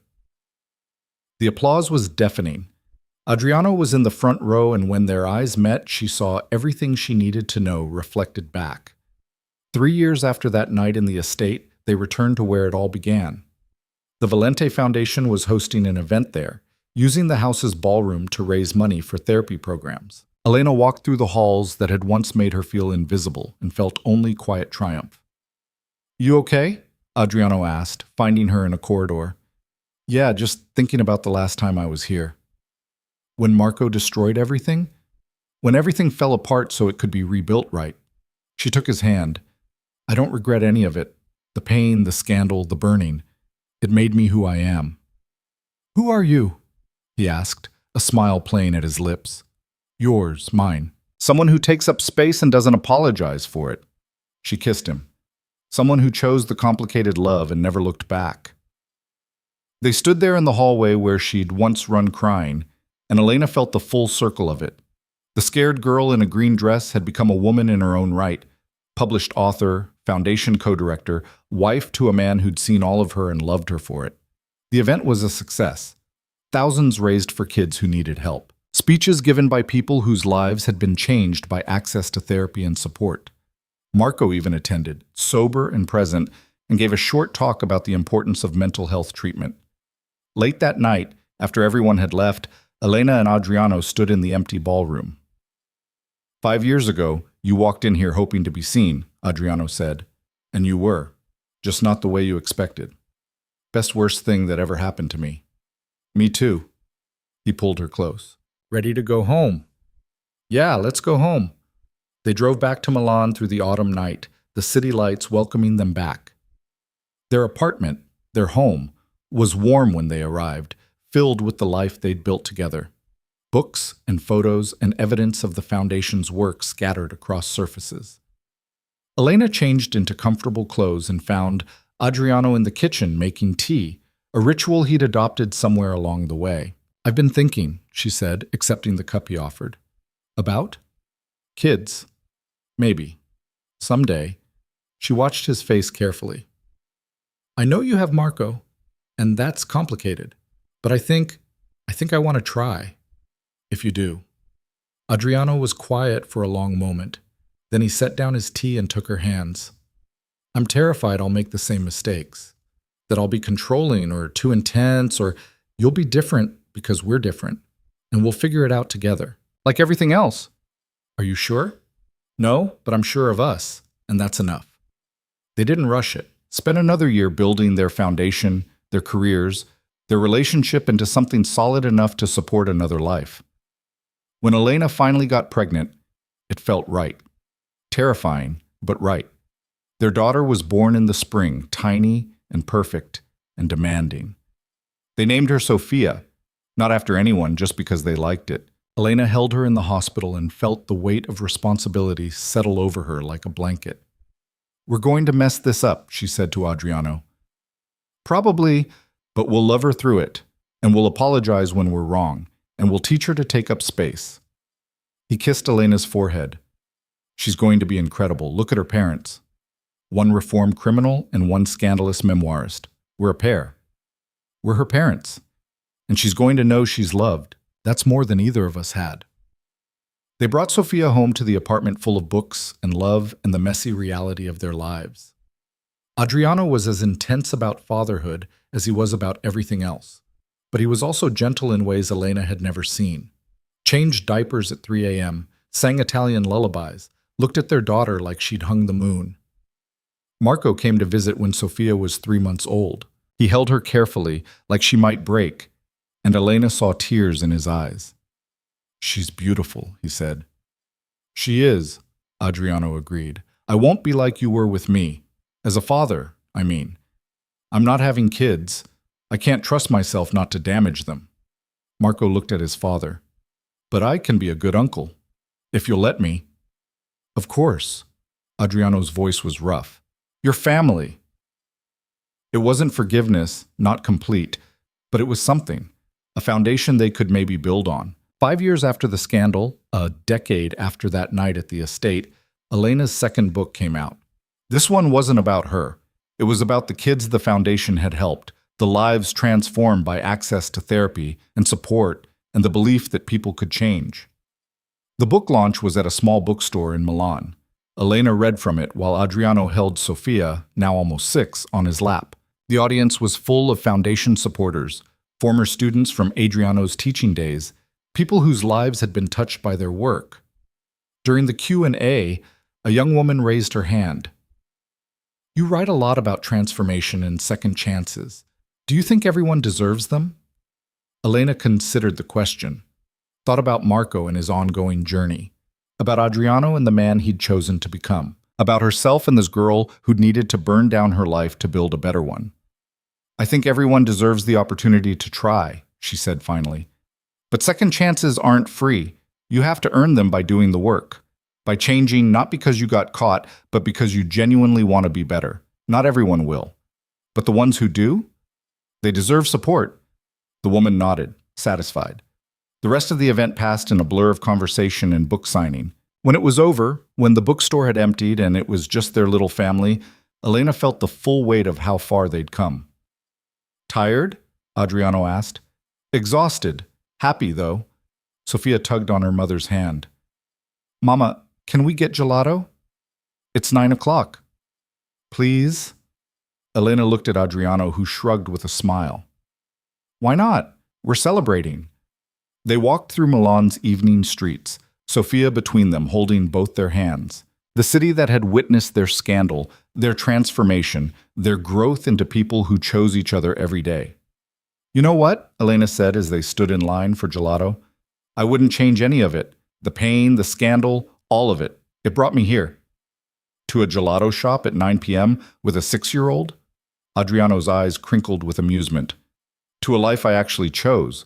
To a family I built instead of inherited. To you." She reached up and kissed him, not caring who saw. "I'd do it all again.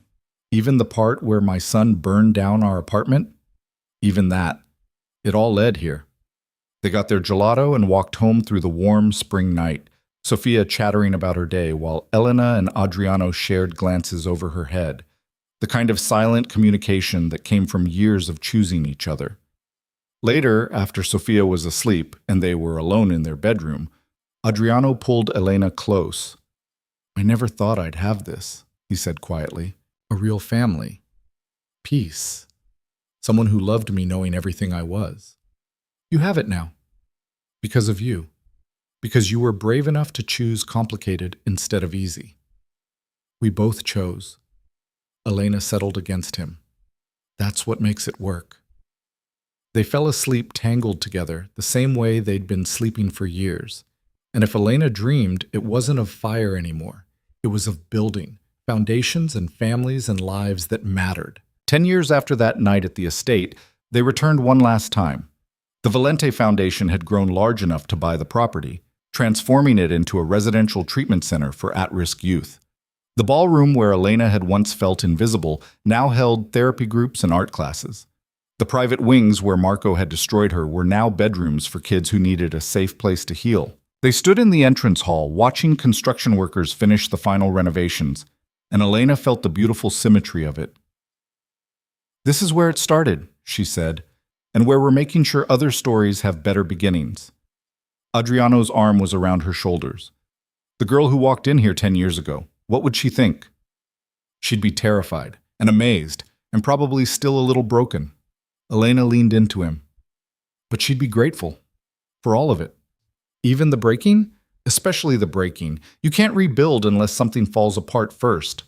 Sofia ran up to them, now almost 16, followed by her younger brother Alessandro, who they'd adopted 3 years ago from a family situation not unlike Adriano's own childhood.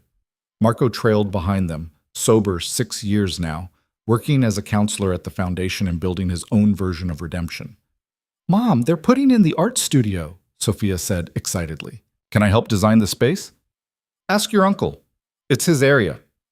Sofia ran off to find Marco, and Alessandro tugged on Adriano's hand. "Papa, will kids really live here?" "They will. Kids who need help. who need to know they can change. Like Uncle Marco? Exactly like Uncle Marco. Elena watched their family, chosen, broken, rebuilt, standing in the place where her old life had shattered, and felt nothing but gratitude. It hadn't been easy. It hadn't been clean. But it had been real. That night, back in their apartment, Elena sat down to write. Not a book this time, just her thoughts. A letter to the girl she'd been, walking into that party in a green dress, hoping to be seen. Dear Elena, you're about to have the worst night of your life. You'll see things you can't unsee, feel pain you didn't know was possible. Your boyfriend will betray you with your own sister in the cruelest way imaginable. You'll run crying into a stranger's study, and that stranger will change everything. I can't tell you it won't hurt. It will. For months. Maybe years. You'll be judged, whispered about, made into a cautionary tale. You'll lose your family, your reputation, your certainty about who you are. But you'll also find yourself. The real you, not the small version you've been playing. You'll fall in love with a dangerous man who sees you completely. You'll write books that matter. You'll build something that helps people. You'll become someone who takes up space and doesn't apologize for it. The breaking is worth it, I promise. All my love, the woman you'll become. She folded the letter and tucked it into a drawer, knowing she'd never send it but needing to write it anyway. Adriano found her there, pulled her close. What were you writing? A letter to my past self, telling her it's going to be okay. Is it okay? Elena looked around their apartment, at the photos of their children, the awards for their foundation work, the books she'd written, the life they'd built from ashes and scandal and choosing each other every single day. Better than okay, she said. It's everything. They stood together at the window, looking out over Milan, the city that had witnessed their transformation. Somewhere out there, other stories were beginning. Other women walking into parties hoping to be seen, other betrayals waiting to shatter lives, other chances for rebuilding. Elena hoped they'd be brave enough to choose the complicated love, to burn bright instead of fade safely, to build something real from the ruins of what was supposed to be. Because that's what love was, she'd learned. Not the fairy tale, not the safe choice, but the decision to keep choosing someone, keep building something, even when it was hard. Especially when it was hard. Adriano's hand found hers in the darkness, their fingers lacing together the way they had 1,000 times before and would 1,000 times again. No words needed. Just the quiet certainty of two people who'd survived their own destruction and built something beautiful from the wreckage. And in the morning, they'd wake up and choose each other again, just like they had yesterday, just like they would tomorrow. Together. Always together.